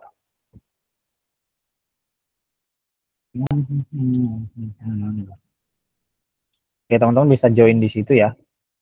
Untuk linknya udah aku share di kolom chat gitu. Nah, jadi kalian bisa langsung mengunjungi halaman berikut. Ini udah kelihatan guys ya? Oh, belum nih? Udah seharusnya ya.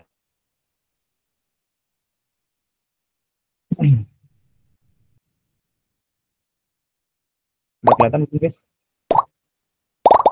Udah ya, siap.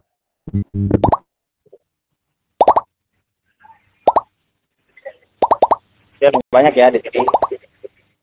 Ini teman-teman sebenarnya bebas ya menggunakan nama apa aja. Yang penting kalian ingat nih namanya siapa gitu. Karena bisa jadi nanti yang nomor 1 bakal dapetin door prize-nya gitu.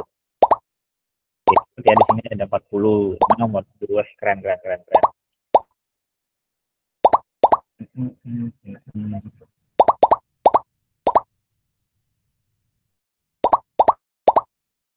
Oke, mungkin karena di sini 160-an, coba aku ambil 50% lebih ya. Oke, udah 50% lebih sih sebenarnya. Aku tunggu sampai 80-an deh, nanti aku start. Jadi di sini kalian udah pernah mainin quiz kan ya guys ya? Ada yang baru pertama kali maybe? Belum Ya? pernah. Belum pernah. Oke. Oke, siap siap. Harusnya dulu yang masa-masa COVID nih sering banget sih pakai Kahoot, pakai quiz gitu ya. Belum pernah sama. Oh, belum pernah ya. Siap siap siap.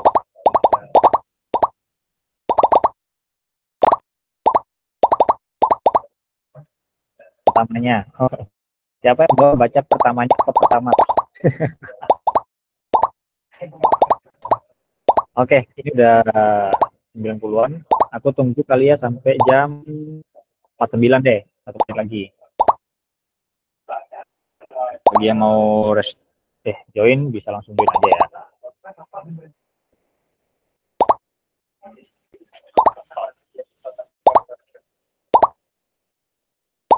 Oke, 100 tembus. Mantap.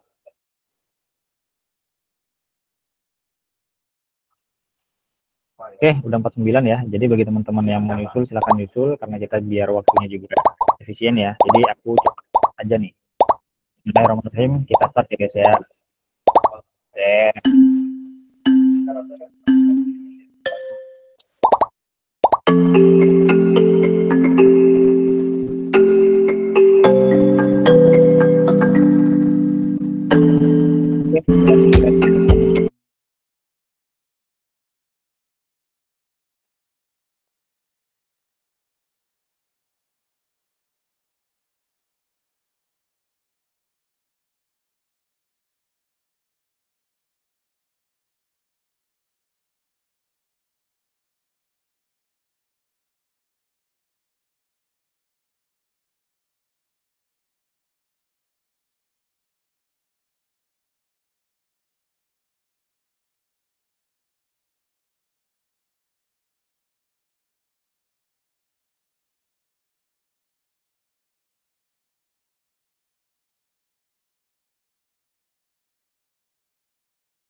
Halo Mas Fajar.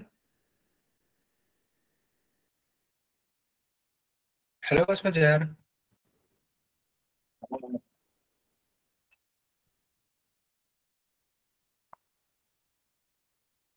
Halo dunia coding. Halo, ya Mas. Halo. Halo, Mas. Mas Fajar. Lagi fokus tadi Mas. Halo, MC. tadi lagi fokus juga, sorry Bang. Oh, oke, oke. Oh, ini memang MC-nya lagi quit ya? Oh, sorry. Mas, mungkin suaranya agak muncul aja. Itu sebenarnya open mic. Mas Fajar. Mas Fajar, halo. Saya Mas. Suaranya kecil Mas Fajar. Sorry. Oh ya. Suaranya kecil. Oke, aman. Oke, Sorry, tadi kukira sempat disconnect. Lanjut. Maaf. Sorry. Aman Mas. Ya barusan benar diskoneksi. Oh. Oke. Gimana teman-teman? Ini masih kejar-kejaran banget sih ya untuk kuisnya. Keren sih. Dan banyak yang ikut ya. Nanti coba aku presentasikan hasilnya aja gitu ya. Jadi di sini untuk posisi pertama ini sementara diisi oleh Thor ya. Jadi kalau misalkan nanti udah aku end, coba aku presenting ya hasilnya seperti apa, kayak gitu guys.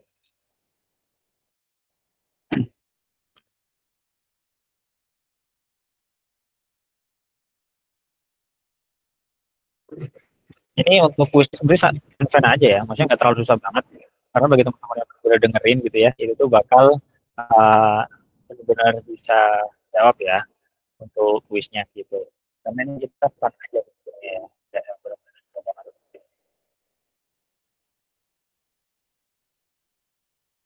Ternyata di sini udah selesai sampai 10 soal guys. Klik salah satu. Oh, salah satu ya. Udah ada yang selesai? Sudah Kak. Sudah. Oh, keren. Sudah, Mas, sudah. Nah, jadi ini kita tunggu sampai 3 menit lagi.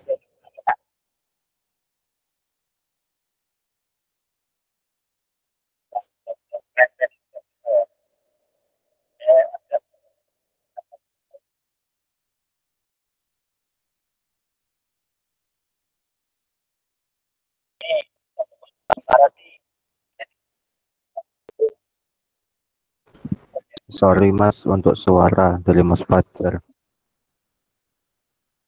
Masih aman nggak suara? Mendingan Mas. Aman, Mas. Tadi kejauhan tadi. Oh, siap. Siap. Thank you banget ya. Keren. Kalian kalau misalkan langsung ke posisinya senang sih.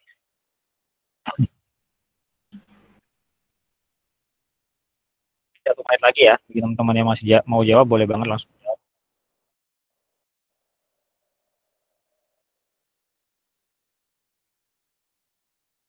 Ini total ada 113 partisipan yang di dalam sini. Oke. Dan nanti di advocate. Mulai lagi Mas suaranya kayak tadi. Gimana? Suaranya kejauhan Mas. Kalau gini masih kejauhan nggak ya? Nah, tadi udah mending nih Mas.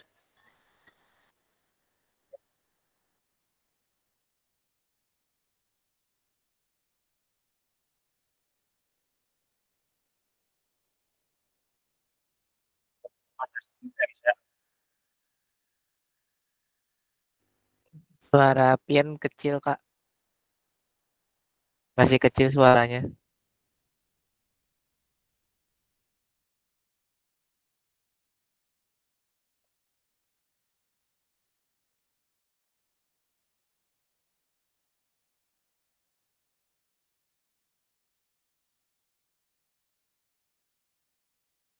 Ya, kalau gini apakah masih kecil? Atau udah aman? Jadi suaranya kadang-kadang kayak naik turun gitu Mas Fajar. Kadang Oh, iya. kecil. Iya, kayak noise cancelling gitu. Suaranya tidak konsisten.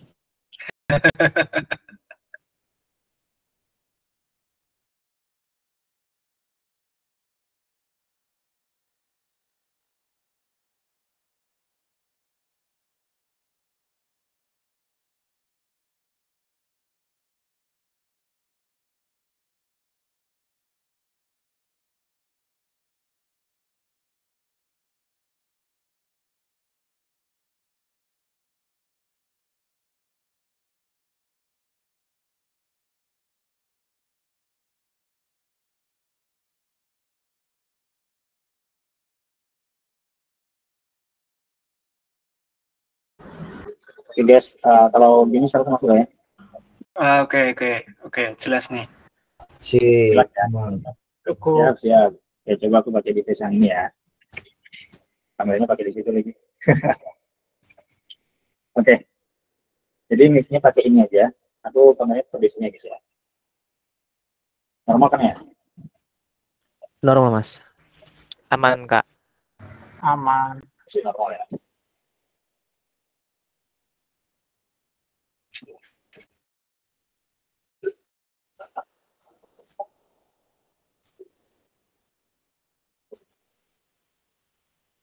Oke, kalau di sini suaraku tetap aman guys. Barusan disconnect ya untuk yang device satunya. Jadi aku coba pakai yang di sini terlebih dahulu.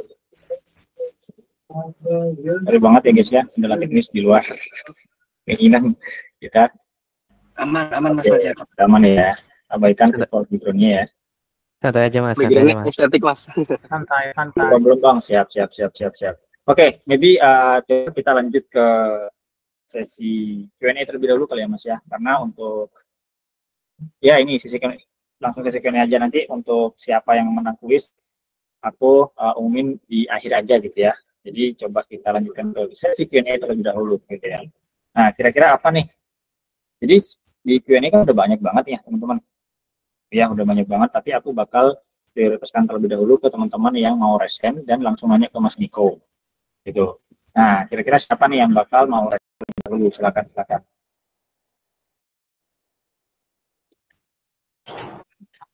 Mungkin boleh langsung open mic aja deh. Langsung open mic aja nggak apa-apa. Isi mas. Oke. Bang Roy ya? Rois aja. Oke, Rois. Yuk, gimana Rois pertanyaannya?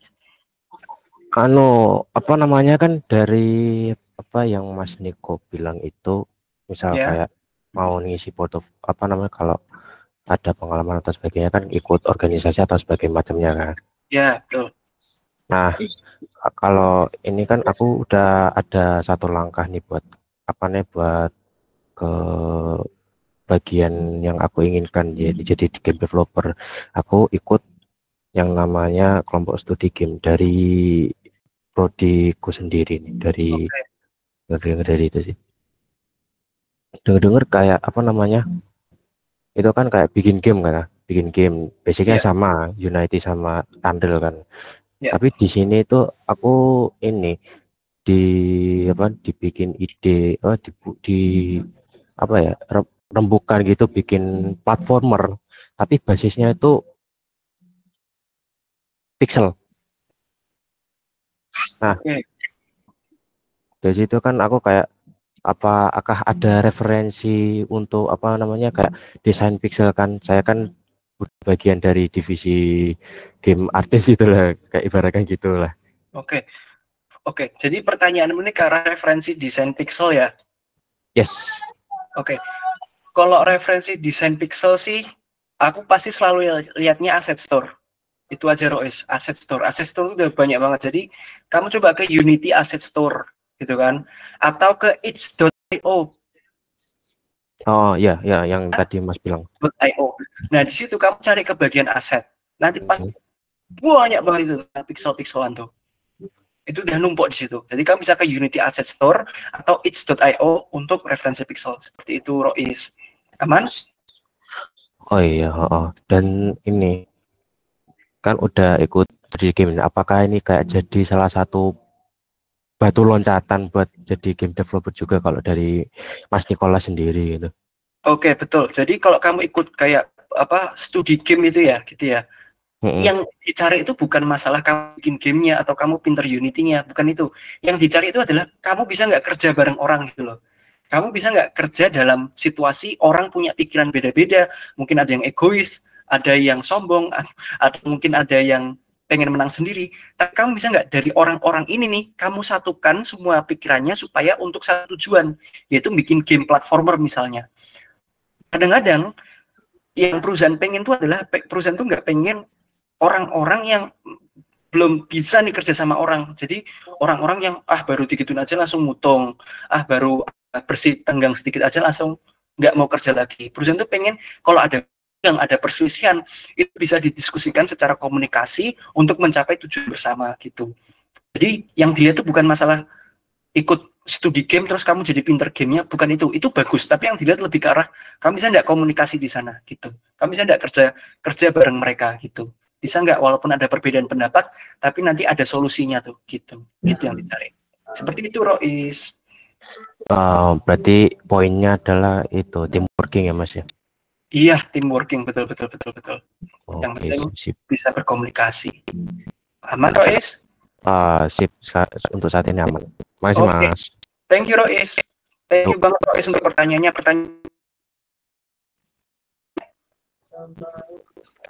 Halo. Oke. Syahrul, gimana bro? Halo Bang Niko. Selamat malam Bang. Oke Bang, Gimana, ini Pak? mungkin pertanyaan yang nyambung tentang portfolio ya, yang jelasin Bang Niko tadi ya. Kan Bang Niko kan jelasin tentang gimana cara kita mendapatkan pekerjaan melalui CV atau perusahaan ya, betul kan ya? Iya betul. Nah, kalau untuk developer indie itu gimana Bang? Kita cara pemasaran atau cari klien ya? Ini bahasan buat individual indie game lah gitu. Oh, maksudmu entrepreneur gitu ya? Iya, apa game developer sendiri gitu. Jadi nggak berkaitan sama kayak yang tadi bilang kerja di perusahaan A atau B gitu ya. Paling kayak individual kayak contoh aja kayak game Shaders Palace sendiri kan itu game individu kan ya lebih tepatnya. Nah itu cara pemasaran kita ke developer intinya cara pemasarannya itu gimana ya Bang ya? Kalau boleh nanya ya. Paling itu aja dulu. Oke, jadi gini Syahrul, yang aku lakukan sendiri dan yang aku dapatkan informasi dari abang-abang indie kita ya, yang aku tahu itu ya Bang Andi Lukito, Bang Livander Game Dev gitu kan, Bang Keju gitu kan. Kalau kalian tahu nama-nama itu kan indie game developernya Indonesia. Yang aku dapat informasi adalah kayak gini. Terus tahu orang Indonesia itu platformnya apa sih? Orang Indonesia mana main game PC, orang Indonesia mana main game, orang Indonesia main game mobile. Nah, di Indonesia, terus at least pasarnya adalah game mobile. Nah, di game mobile ini pemasarannya gimana?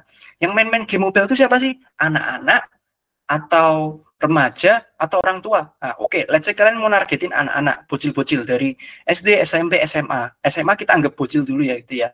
Nah, anak-anak ini itu banyaknya di platform apa? Nah, jawabannya adalah TikTok. Kalau kalian nargetin game bocil itu mainnya TikTok gitu. Nah, di TikTok ini kalian nanti melakukan yang namanya devlog. Yang barusan aku jelasin tadi. Devlog itu apa? Devlog itu adalah nunjukin gimana gamemu itu dibuat dari awal sampai akhir. Intinya itu storytelling. Kamu bercerita, kamu ceritakan gimana kamu bikin game itu, gimana game bisa disukai anak-anak tau gitu loh. Kamu ceritakan itu gitu. Tapi kalau semisal kamu mau nargetin orang-orang yang ya let's say yang berduit lah, orang-orang tua gitu ya.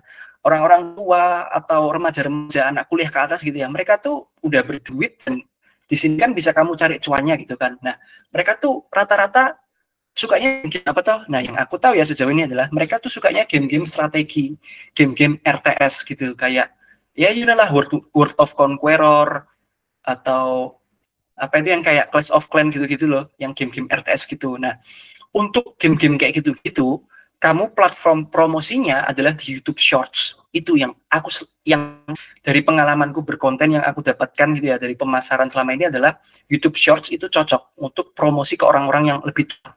Orang-orang yang audiensnya itu nggak bocil-bocil amat lah gitu. YouTube Shorts gitu. Jadi di situ kamu bisa mungkin bikin game RTS atau game strategi, game-game yang mikir lah gitu-gitu.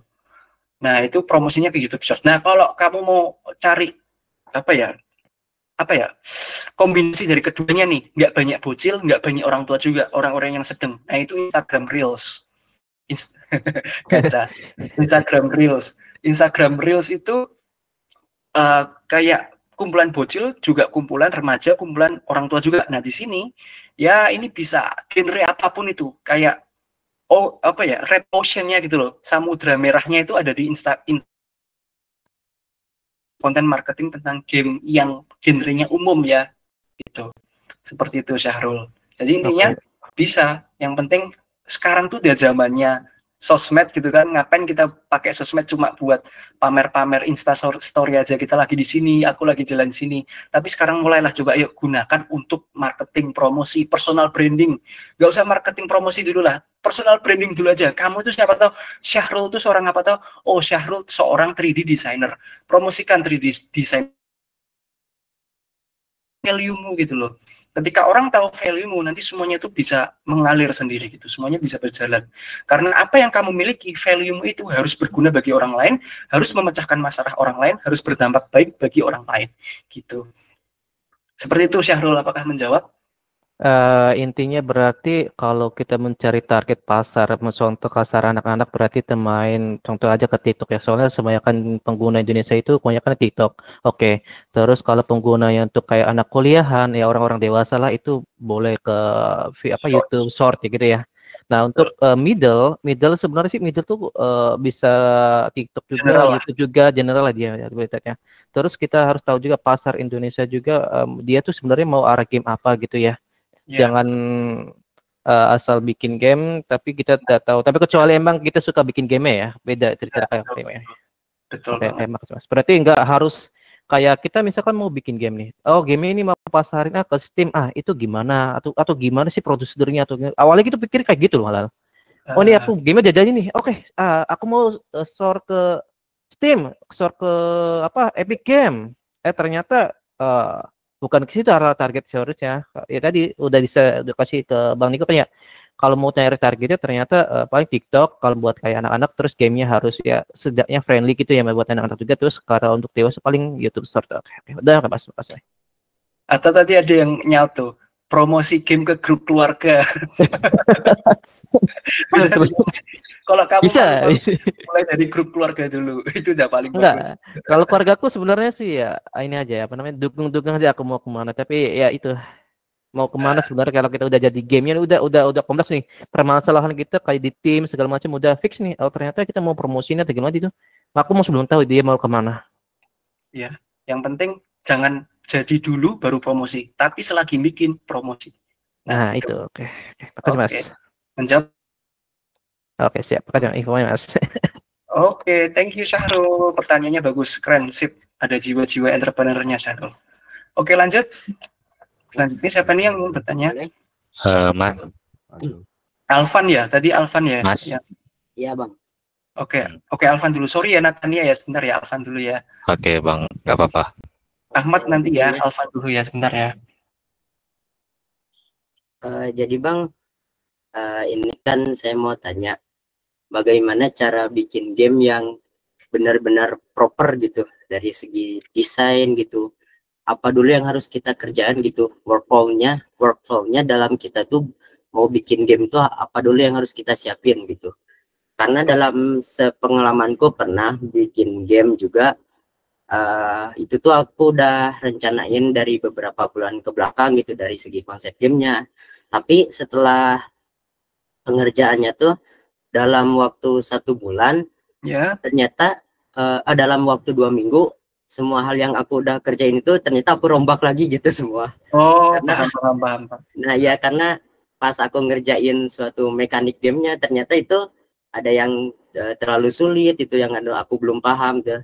Ternyata setelah 2 minggu pengerjaan itu aku rombak lagi semuanya gitu mulai dari awal. Jadi workflow yang benar itu kalau kita mau bikin game itu seperti apa gitu. Oke. Alvan, itu pertanyaan bagus banget karena kita semua pasti ngerasain itu sebagai game developer, terutama aku juga sering ngerasain itu. Nah, setelah aku kerja di perusahaan Alvan, ini yang aku dapetin ya, memang pengalamanku belum banyak tapi ini yang aku dapetin. Pertama bikin yang namanya sprint. Nah, jadi sprint itu gini, setiap kan 1 tahun ada 12 bulan, per bulannya itu ada 4 minggu. Oke, nah setiap minggunya nih Alvan, kamu bikin list-list dulu, task-task apa yang mau kamu kerjain gitu. Contoh sekarang bulan apa nih? November. Nah November nih, berarti minggu pertama ini kamu bikin dulu list apa yang mau kerjain. Nah kan kita belum tahu nih ya, kita kan mau bikin game apa belum tahu, mau ngapa-ngapa belum tahu, nanti mekaniknya gimana belum tahu. Jadi di minggu pertama kamu mulai apa ya bahasanya ya, riset dulu, research mengenai game apa yang mau kamu buat. Ini pasarnya gimana? Ini orang-orang nanti yang main gimana? Apakah bocil-bocil? Apakah bapak-bapak? Atau ini nanti gamenya tuh promosinya cocoknya di mana? Apakah di YouTube atau di Instagram dan sejenisnya? Ini nanti gamenya tuh butuh mekanik apa aja? Ini nanti gamenya sekompleks apa sih? Ini nanti gamenya ada sistem save-nya nggak? Ini nanti gamenya ada gacanya nggak? Ini nanti gamenya ada mekanik? Ya you know lah. Apapun itu yang ada di game itu kamu riset di minggu pertama, oke? Minggu pertama kamu harus menentukan kamu bikin game apa atau software apa gitu. Setelah itu di minggu kedua baru nanti kamu mulai bikin mekanik kecil-kecilan dulu. Jadi jangan artnya dulu tapi mekanik dulu, oke? Di minggu pertama udah tahu mau bikin game apa, udah kamu riset. Minggu kedua kamu bikin mekanik kecil-kecilannya dulu. Contoh game God of War, oke? Kamu bikin mekanik simpelnya dulu. Kayak movementnya, person movementnya gitu kan, kamera movementnya, bikin prototipenya aja dulu, cuma pakai kotak-kotak atau kubus-kubus kapsul-kapsul gitu aja dulu, yang penting prototipenya, yang penting mekaniknya oke dulu. Oke, minggu kedua mekanik-mekanik awalnya udah oke nih. Mekanik God of War kan banyak ya, ada lempar kapak, tarik kapak, ada skill tree, ada Atreus-nya, ada companion ya, Atreus itu kayak companion gitu, ada AI musuhnya kan banyak banget. Tapi dimulai dari yang simple dulu, yang kira-kira bisa kamu kerjakan 1 minggu itu. Udah kamu list, udah selesai semua, minggu kedua nih, semua mekanik basicnya udah selesai semua nih yang kamu list. Minggu ketiga adalah optimisasi. Jadi di minggu ketiga, jangan lanjut ke fitur baru dulu, jangan lanjut ke mekanik baru dulu, tapi lanjut mana nih, ada yang bug nggak mekaniknya gitu. Jadi minggu ketiga adalah quality testing. Jadi di minggu ketiga kamu betul-betul QA, quality assurance, untuk dapetin mana yang error, mana yang cacat. Nah di situ nanti kamu harus banyak-banyak testing, banyak-banyak nyoba-nyoba gamemu, mekanik yang ada itu. Kemudian pasti ketemu bug, nggak mungkin nggak. Dan situ kamu akan banyak-banyak optimisasi dan betulin. Kalau udah minggu keempatnya testing lagi. Jadi itu sebetulnya yang capek ya, selama ini yang aku rasain yang paling capek itu bukan bikin mekanik, bukan bikin fitur, tapi optimisasinya. Tapi testingnya itu yang paling bikin capek banget. Jadi minggu pertama ngerencanain mau bikin game apa, minggu kedua mulai bikin mekanik basic-basicnya, minggu ketiga sama minggu keempat testing betulin bug. Kalau udah oke, di bulan selanjutnya ulangin prinsip yang sama, riset dulu mau bikin apa lagi nih, fitur-fitur apa lagi nih yang dibutuhkan. Kemudian kalau udah nanti di minggu selanjutnya bikin fitur-fitur barunya itu. Nah di minggu ketiga, di minggu keempatnya baru bikin quality testingnya, atau bikin apa ya, bug solving bugnya. Itu kamu ulangin terus sampai game betul-betul jadi. Jadi ingat-ingat ya, minggu pertama riset, minggu kedua bikin fitur, minggu ketiga keempat betulin bug, quality testing. Itu kamu lakukan terus setiap bulannya. Nanti kalau udah oke, baru polishing. Polishing itu ya memastikan game itu cantik, game ada artnya kayak gitu-gitu. Tapi polishing itu bisa juga dilakukan di tengah jalan, ya harus di akhir-akhir gitu. Yang penting kamu tahu urutannya ini aja. Riset minggu pertama, minggu kedua bikin fitur, minggu ketiga keempat betulin bug atau cari bug gitu. Optimisasi gitu. Seperti itu Alvan. Ya, harus mengasah debugging skill, betul banget itu Idam. Aman ya? Menjawab ya? Oke, aman. Karena waktu itu aku malah bikin detail-detail tuh di awal gitu, bikin modelnya dari awal gitu. Sama banget, dulu aku juga pertamanya kayak gitu, tapi ternyata salah men. Semuanya tuh at least harus optimize dulu di awal, detail baru di akhir, ternyata gitu. Oke Bang, satu lagi mungkin aku udah publish kan gameku di itch.io gitu. Ya. Aku cuman itu tuh sebenarnya apakah udah cukup gitu buat portofolio aku gitu? Cukup banget buat portofolio kan? Ya. Maksudnya kamu nanti mau ngelamar kerja gitu kan? Iya mungkin, tapi sebenarnya aku lebih pengen dalamin indie game development aja sih sebenarnya. Tapi kalau mungkin nanti dibutuhin gitu. Betul, portofolio udah cukup banget. Yang tadi aku tunjukin, yang aku presentasikan itu portofolio aku buat waktu aku masih kuliah semester 3 dan kepakainya setelah aku lulus kuliah gitu loh. Jadi nanti kamu lulus kuliah atau kamu lulus sekolah udah nggak mikir-mikir portofolio lagi, udah enak gitu. Itu aja Bang Alvan. Jadi udah cukup banget. Kalau kamu lebih lagi, konten, develop, itu harus ada. Supaya orang tuh bisa tahu, oh Alvan ini pintar jelasin ya. Oh Alvan ini ternyata betul-betul punya ilmunya tuh. Karena dia bisa jelasin apa yang dia buat gitu Alvan. Masuk ya? Oke, siap Bang. Terima kasih. Thank you Alvan, pertanyaan keren banget menjawab sejuta umat tuh. Oke, selanjutnya. Oke, mungkin tadi dari Kak Natania ya, yang barusan barengan ya sama. Oh ya, Natania ya. Iya Bang. Iya Mas. Oke. Bang Natania. Ya. Untuk dari pertanyaan saya mau nanya nih, untuk device atau hardcore maksudnya device yang dapat mendukung itu kayak komputer ataupun PC atau segala macamnya, itu menurut Abang itu bagusnya itu gimana gitu? Harus ada Intel Core-nya atau gimana gitu? Soalnya tuh kalau saya pakai yang sekarang itu kurang mendukung karena untuk menjalankan sistem di belakang programnya itu tuh dianya itu tidak merespon sama sekali. Itu untuk pertanyaan pertama saya. Oke. Kalau boleh tahu Bang Natania device speknya gimana sekarang? CPU aja deh, CPU sama RAM dulu aja, CPU sama RAM. Kalau untuk CPU sama RAM-nya mungkin kayak komputer yang standar banget lah untuk orang-orang biasa kerja. Bang Natania kan mau bikin game nih ceritanya nih. Game kayak gimana mau dibikin? Selevel apa? Apakah selevel kayak grafiknya Resident Evil yang terbaru, God of War terbaru gitu kan? Atau selevel grafiknya Left 4 Dead yang lama tuh, Left 4 Dead yang game-game tahun 2000-an tuh. Kayak game-game mobile, level-level grafik kayak gimana dulu nih yang mau dibuat? Sekomplek apa dulu gitu? Ada contohnya nggak? Mungkin untuk contohnya itu mungkin saya lebih ke arah ini device kayak HP gitu Bang. Soalnya kan mengikuti pasar yang ada di Indonesia gitu. Berarti grafik gitu. HP ya, grafik game mobile ya.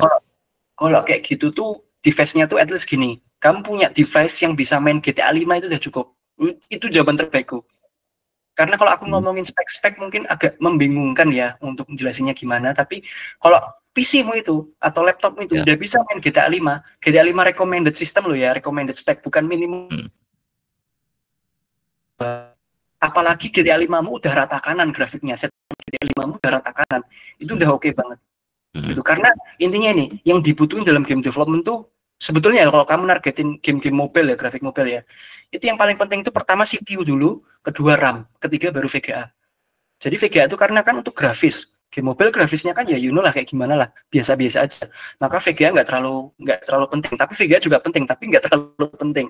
Nah yang paling penting itu CPU. Kenapa? Karena codingnya itu loh, karena programmingnya itu loh, scriptingnya itu yang berat. Jadi kita butuh CPU yang oke banget gitu. Nah, CPU yang minimum itu adalah ya bisa main GTA 5 recommended system requirement. Nah, RAM itu ya at least 8 lah atau 16 recommended-nya. Gitu. Karena kita bikin bikin game kan nggak mungkin cuma buka Unity Engine toh, pasti juga buka kode editor, juga buka Chrome, juga buka tutorial macam-macam gitu. Yang penting intinya GTA 5 recommended system. Kalau kamu udah bisa mainin Red Dead Redemption RDR 2 recommended system apalagi rata kanan, udah sekalian aja belajar Unreal kok, saranku gitu. Sekalian aja belajar untuk yang grafik oke sekalian gitu. Gitu Natania. Oke, Bang. Itu untuk pertanyaan pertama. Nah, untuk pertanyaan berikutnya itu saya mau coba nanya tentang codingannya. Nah, untuk codingannya itu sebenarnya tuh bagusnya sebenarnya itu apa sih, Bang? Soalnya kan kita kan tahu sendiri kan codingan itu banyak sekali macam-macamnya. Dari Python, C++, apalagi JavaScript dan lain segala macam itu kan. Nah, untuk menurut Abang sendiri itu sebenarnya itu semua itu bisa dipakai atau jawab saya untuk mempersingkat waktu ya. Semua itu nggak bisa dipakai. Game Unity itu pakainya C Packer, C Sharp. Ya tahu C Sharp ya Natania ya. Oke. C Sharp. Sedikit. Unreal Engine pakainya C++. Hmm. Nah, pemrograman Unity itu hampir mirip-mirip kayak pemrograman Java. Java. Javaker. Iya, kayak Java. Jadi dia pemrograman berorientasi objek. Nah, C++ itu pemrograman terstruktur ya, itu yang dipakai untuk Unreal Engine gitu. Tapi saranku kalau kamu pengen yang mudah, Unity dulu, C# dulu. C# itu lebih mudah daripada C++, CPP gitu. Jadi kalau pemrograman tuh intinya tuh gimana ya?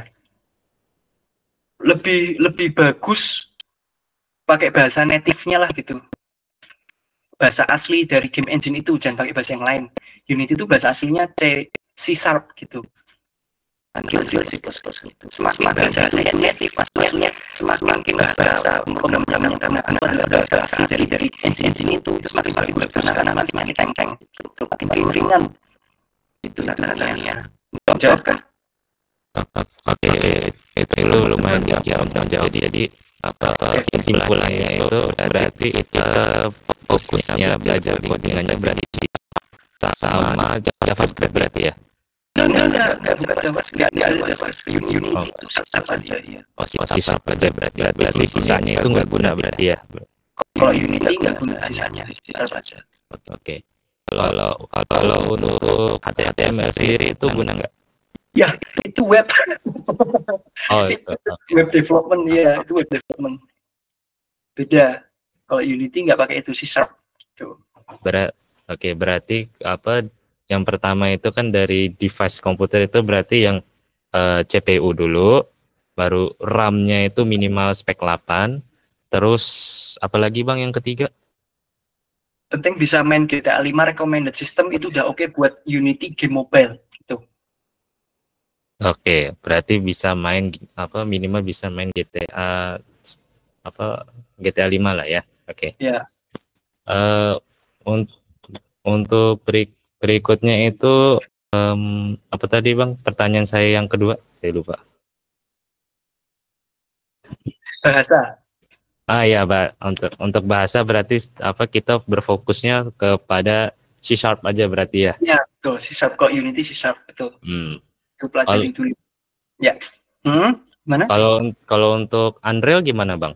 Itu sama aja kah? Oh, Unreal C++, tapi nanti dulu Unreal tuh nanti dulu aja. Unity dulu yang mudah. C++ tuh udah on another level tuh. C# dulu aja yang mudah gitu. Oke. Oke, sip. Ya, menjawab ya. Ya, untuk pertanyaan saya mungkin cukup segitu aja ya Bang, biar yang lain juga kebagian juga ya Bang. Thank you Natania, pertanyaanmu juga udah menjawab banyak orang tuh, karena juga banyak yang tanya kayak gitu tuh, tentang bahasa, tentang spek. Nah, itu thank you, pertanyaanmu bagus, udah menjawab banyak orang. Thank you Natania. Oke, sama-sama Bang. Ahmad ya, tadi Ahmad kalau nggak salah. Tadi Ahmad. Ya, tes. Yuk, Ahmad. Ini jadi saya ingin bertanya Kak Nix, untuk pertama kali saya terjun ke dunia game nih. Dan untuk pertama kali saya join ke komunitas game. Nah, untuk permasalahan codingan, terus sama flowchart, saya udah lumayan paham nih. Cuman untuk di bagian 2D, 3D, terus mungkin pengolahan skrip dari cerita mungkin ada. Soalnya kami ada project bikin game, ada story-nya gitu. Nah, apakah ulun ini harus fokus ke codingannya aja dulu, baru ke 2D-nya belajar dari awal, atau gimana Pak untuk saran pian? Oke, jadi pertanyaanmu itu lebih ke arah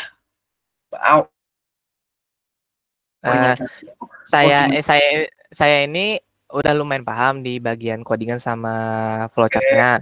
Cuman untuk di bagian artis kayak 2D, 3D itu saya lumayan, bukannya lumayan lagi, nggak bisa sama sekali, malahan ulun kayak menggambar. Jadi saran dari kakak, apakah ulun fokus ke codingannya aja dulu sambil belajar 2D, atau codingannya aja terus 2D-nya mungkin serahin ke teman-teman yang lain dari kelompok saya?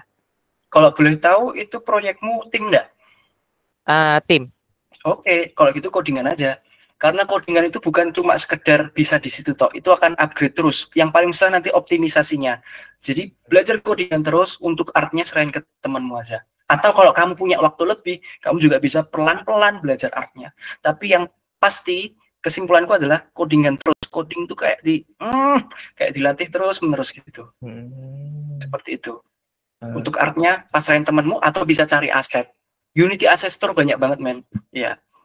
Gitu.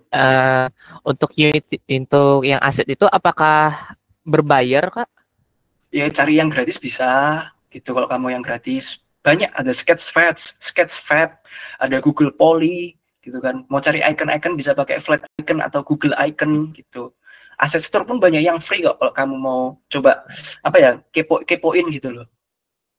Tuh. Nah, untuk terakhir Pak, apa yang harus kami perhatikan untuk mempublish gamenya mungkin di platform seperti Play Store atau dimanapun itu, apa yang harus kami perhatikan? Optimisasi. Aku sering jadi ini pengalaman, aku sering banget annual rasio. Jadi ya lulus sensor juga betul. Di Play Store itu kayak ketat banget gitu loh. Kayak kamu nge-publish game untuk anak umur di bawah 13 tahun. Tapi gamemu gore, gamemu horor, gamemu ada darahnya. Itu langsung diblokir. Nah, kamu lakukan pelanggaran-pelanggaran itu nanti bisa di-banned. Jadi kayak kalau ke Play Store atau ke Steam atau ke sesuatu yang udah kayak gitu-gitu ya, ke komersial kayak itu, perhatikan banget. Gamemu pertama kalau bisa errornya tuh seminimal mungkin, bahkan kalau bisa nggak ada error di berbagai HP gitu. Terus kemudian optimize, at least ya nggak nge-lag lah, itu susahnya. Optimize gitu. Kemudian setelah itu adalah ya dicocokin lah itunya, lulus sensornya, maksudnya namanya terms and regulation-nya dicocokin. Tuh. Masuk ya? Ya, kayak sesuaikan tipe genrenya ya. Ya terms regulation-nya dicocokin. Ini gamenya privacy policy-nya gimana, privacy kayak data-data apa yang kamu collect gitu loh, data-data apa yang kamu collect dari usermu. Kamu nampilin iklan enggak? Kalau nampilin iklan, kira-kira iklan-iklan yang plus-plus atau iklan-iklan yang enggak gitu yang ditampilin. Nah, itu penting banget. Oke, tapi hal-hal paperwork-nya ya, kayak pekerjaan dokumentasinya itu yang harus kamu perhatikan. Nah, banyak belajar kayak gitu tuh nanti kalau kamu misalnya mau join ya sama orang dulu, sama perusahaan dulu gitu, Ahmad. Iya. Mungkin segitu aja dulu kayak yang tanyakan. Terima kasih atas jawaban Pian. Doakan sukses saja kayak. Thank you. Tadi kita juga udah sempat membahas seputar paper dokumen tuh gara-gara pertanyaannya Ahmad. Seputar legal atau terms kondisinya di Play Store, keren tuh. Sip. Kalau gitu selanjutnya apakah kita masih pertanyaan ini lagi Bang Fajar atau mulai yang dari ini tanya jawab? Boleh ke Q&A dulu kali ya. Ini teman-teman masih yang mau bertahan ada 3 orang ya. Jadi nanti kita jawab beberapa di Q&A dulu ya, biar sama-sama kebagian gitu ya. Oke. Gitu. aman nggak apa-apa, aman. Lanjut, yuk. Siapa yuk? Gas aja yuk, langsung on mic nggak apa-apa. Halo Bang, saya mau bertanya Bang. Oke. Mas Trian ya? Ya. Oke, untuk game developer pemula apakah lebih baik membuat game secara 3D atau 2D? 3D. Kenapa 3D? Sebetulnya 2 dimensi sih, tapi itu nggak ada bedanya. Setelah aku rasain gitu ya, itu nggak ada bedanya. Pertama kali aku belajar bikin game, aku belajarnya 3D. Setelah aku belajar 2D, ya sama aja, nggak ada bedanya, susah-susah sama aja kok. Tapi kalau misal kamu mau sekalian gitu ya 3D langsung aja gitu. Gitu kan. Ya ayolah. Semua orang tuh lebih suka melihat 3D daripada 2D nggak? Gitu nggak sih? Nah, kalau aku mikirnya realistis aja gitu loh. Kita kan bikin game untuk siapa atau untuk orang lain kan? Pasti untuk menyenangkan orang lain gitu kan, supaya orang lain bisa menikmatin hasil jerih payahnya kita. Nah, mayoritas tuh rata-rata orang lebih sukanya ya game 3 dimensi sih ngelihatnya, karena ya semuanya kelihatan gitu. Jadi ketika kamu belajar game 3 dimensi, otomatis game 2 dimensi kamu bisa. Gitu aja. Dan belajar 3 dimensi nggak susah-susah amat kok. Reaksi developer game 2D. Bukan berarti game 2D itu maksudnya kayak di underestimate, bukan. Maksudku tuh arahnya kayak gini. Kalau kamu udah belajar game 3 dimensi langsung, game 2 dimensi Karena kebanyakan kasusnya nih ya, kasusnya kalau kamu pengen tahu, kasusnya yang sering terjadi itu adalah orang belajar game 2 dimensi, terus dikasih tantangan upgrade yuk belajar ke 3 dimensi, males susah gitu, transisinya susah belajar 2 dimensi ke 3 dimensi. Itu banyak kasusnya tuh kayak gitu yang aku lihat. Jadi menurutku langsung 3 dimensi aja, sehingga kamu untuk belajar 2 dimensinya tuh udah kayak kelingking kiri gitu loh, kayak udah gampang banget gitu. Karena kasusnya banyak yang 2 dimensi ke 3 dimensi itu pada males karena susah, beda dimensinya ke upgrade. Tapi kalau dari 3 dimensi ke 2 dimensi itu gampang karena dia downgrade, lebih gampang gitu. Ini advice-ku tuh lebih kayak untuk mempersingkat waktumu aja, Fitrian, gitu, supaya waktumu nggak kebuang-buang lama gitu. Jadi kamu belajar game bisa cepet, bisa oke langsung gitu. Itu, Fitrian. Oh, jadi kalau ke 3D itu untuk pengembangan skill, jadi kalau ke 2D itu cuma tinggal ganti sprite-nya doang. Iya, betul. Kalau misal ke 3D kamu udah tahu vector 3, nanti ke vector 2 itu lebih gampang gitu loh. Kan 3D kan ada X, Y, Z gitu kan. Nah, nanti ke dimensi cuma X, Y tok, jadi lebih gampang loh. Simpelnya gitulah. Gitu, Fitrian. Menjawab? Oh ya, sudah Bang. Terima kasih. Oke, mantap. Thank you, Fitrian. Oke, kita coba beralih ke fitur Q&A dulu kali ya, Mas ya? Ya. Oke, ini bisa langsung dipilah-pilah aja Mas Niko ya. Kira-kira mau jawab yang mana terlebih dahulu nih, teman-teman. Soalnya tadi banyak banget beberapa pertanyaan yang udah terjawab sekaligus ya. Jadi itu bisa di-skip aja misalkan udah terjawab gitu. Coba dari atas ya, pelan ya. Device-nya agar enak, ringan, mendevelop game, nggak nge-lag, ya Bang? Nah, ini sama nih. Yang penting device-mu bisa mainin GTA 5 recommended spek, itu udah oke, udah enak. Kalau bisa rata kanan, udah oke. Kalau device-mu bisa Red Dead Redemption 2 rata kanan, waduh, udah oke banget tuh. Selanjutnya, bagaimana cara belajar otodidak agar jadi profesional game developer? Tadi pertanyaan dari Muhammad Farid. Sekarang pertanyaan dari Marcelino Laulata. Bagaimana cara belajar otodidak agar jadi profesional game developer? YouTube, course, banyak. Jadi, at least kamu bergerak aja. Di YouTube tuh banyak banget. Breaky, CodeMonkey, kemudian, game dev tutor, speed tutor, Samyam, banyak banget yang kamu bisa pelajari dari YouTube. Kemudian selanjutnya dari Muhammad Farid lagi. Tadi sama nih pertanyaannya nih. Kemudian selanjutnya dari Fauzan Fadli. Untuk berapa tahun mendatang, mana yang lebih banyak dibutuhkan di dunia kerja, AR atau VR atau game? Kalau menurutku tuh tiga-tiganya banyak dibutuhkan di dunia kerja. Tapi kalau kamu mau realistis di Indonesia, saranku AR VR dulu. Kalau di Indonesia tuh game juga banyak sih, tapi nggak sebanyak AR VR. Itu kalau kamu realistis di Indonesia. Kemudian sama Indonesia itu bukan cuma AR VR, atau WebGL juga banyak dibutuhkan. Software juga banyak dibutuhkan. Jadi Unity itu bukan cuma untuk bikin game, tapi bisa untuk bikin software, WebGL, AR VR. Oke? Selanjutnya, mengapa dari Fauzan Fadli ya, sekarang dari Khairul Munzilin. Mengapa 3D model terkadang error saat dimasukkan ke dalam Unity, padahal sebelumnya 3D model yang sama bisa dimasukin, itu masalahnya dari apa? Wah, ini aku nggak bisa menjawab langsung karena harus tahu proyeknya dulu kayak gimana, harus tahu 3D modelnya dulu kayak gimana. Jadi mohon maaf Khairul, kalau terlalu teknikal gini aku harus lihat proyeknya dulu. Kemudian Adi Fahram, kalau berbicara sebagai game developer di Indonesia, apakah semua itu harus dikuasai? Coding, desain 3D, alur cerita, ya kalau bisa menguasai semuanya ya bagus dong, ya enggak? Tapi untuk belajar ya nggak harus semuanya dikuasai, pelan-pelan dulu. Dari coding dulu kalau kamu suka coding, atau dari desain 3D, bikin animasi dulu kalau kamu suka desain, atau kalau kamu suka nulis novel, dari alur cerita dulu. Jadi kuasai dari apa yang kamu bisa dulu, nanti pelan-pelan merambah ke genre yang ke skill yang lain gitu. Tapi semuanya memang harus dikuasai. Yang penting belajarnya pelan-pelan dulu dari Adi Fahram. Oke, dari Syahrul Romadoni. Bang, aku mau nanya, kalau individual developer ini tadi udah dijawab ya. Selanjutnya dari Bayi Jumbo. Tipe game yang pernah di-develop ngaruh nggak sama diterimanya di suatu perusahaan? Ngaruh dong. Jadi kamu mau ngelamar ke perusahaan apa dulu? Misalnya kalau perusahaannya itu bikin game action, ya kamu punya portofolio game kartu ya nggak cocok. Jadi kalau kamu mau ngelamar ke perusahaan yang bikin game horror, ya bikin juga dong kayak portofoliomu itu game-game horror semua gitu. Apalagi kalau kamu bisa cantumin game yang udah dibuat. Jadi gini, misalnya perusahaan ini punya game horor. Nah, game horornya udah publish tuh versi satunya. Perusahaan ini mau buat game horor versi 2-nya atau seri keduanya. Nah, kamu bisa tuh versi satu tadi yang udah publish. Paham ya? Gitu Bayi Jumbo. Jadi senang-senanginlah perusahaanmu itu dengan buatannya perusahaannya itu yang kamu remake gitu. Yang penting relevan. Muhammad Taqwa, permisi mau nanya, kalau jadi solo game dev gimana tuh Bang? Ya udah bikin game aja.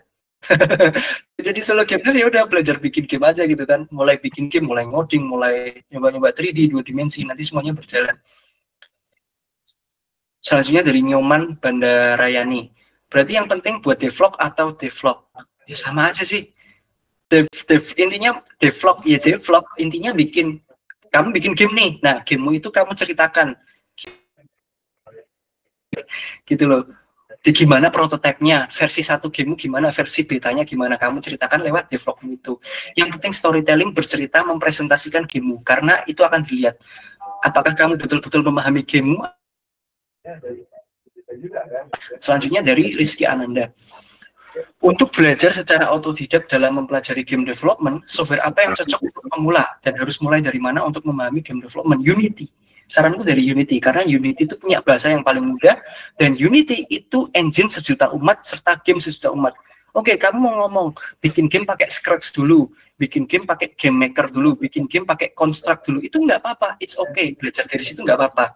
Tapi sayangnya adalah, kamu nggak bisa melebar, kamu nggak bisa berkembang, kamu nggak punya banyak komunitas, kamu nggak punya banyak aset, kamu nggak punya banyak fitur, kamu nggak punya banyak tools, kamu nggak punya banyak package, kamu nggak punya banyak SDK, kalau kamu tahu SDK itu apa, framework, kalau kamu tahu framework itu apa, kamu nggak punya itu semua. Tapi kalau dari Unity, itu udah oke banget.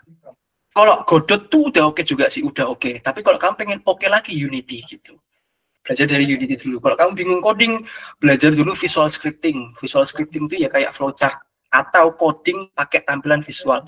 Selanjutnya dari Rizky Daulah, abang termasuk yang belajarnya otodidak atau les? Otodidak. Kalau misal otodidak gimana? Aku otodidak. Awal belajarku adalah dari YouTube. Nah, dari YouTube itu aku belajar visual scripting dulu. Itu sebabnya aku bisa menguasai Unity lebih cepat dari teman-teman sebayaku. Karena pengalaman adalah di waktu kuliah dulu, satu kampusku itu kayak jengkel sama Unity, karena mereka langsung belajar C# atau coding. Bahasanya C# itu ya beda sama bahasa-bahasa yang kita pelajari di awal, kayak HTML, JavaScript, beda banget, jauh, logikanya beda banget. Itu sebabnya aku belajar visual scripting dulu. Ketika aku udah belajar visual scripting, mulai nangkep nih logiknya Unity gimana, baru aku belajar C#. Tuh. Oke, mungkin sekarang kembali ke Mas Fajar dulu, mungkin dari ini dulu ya, yang anak-anak mau tanya langsung. Ini masih ada Kayu sama, oke, coba yuk langsung yuk, siapa yuk, mau unmute yuk. Ya, langsung dari Kak Okta ya. Halo. Oke, Octavianus, Bang Okta, gimana Bang Okta? Gini Kak, apa kan saya baru kuliah semester 1 nih di jurusan game. Nah, itu kayak apa, kurang melihat adanya AI itu kayak jadi lain gitu Mas, mikir soal game developer gitu. Jadi kayak apa, AI ini kan mempermudah kan tujuannya, tapi juga apa, mengurangi apa ya, kayak game dev tuh buat apa sih ya Kak? Itu bikin sendiri kan bisa gitu loh. Nah, kayak gitu Mas. Jadi apa itu apa, mikir yang bagus gitu Mas. Apa kayak apa ya?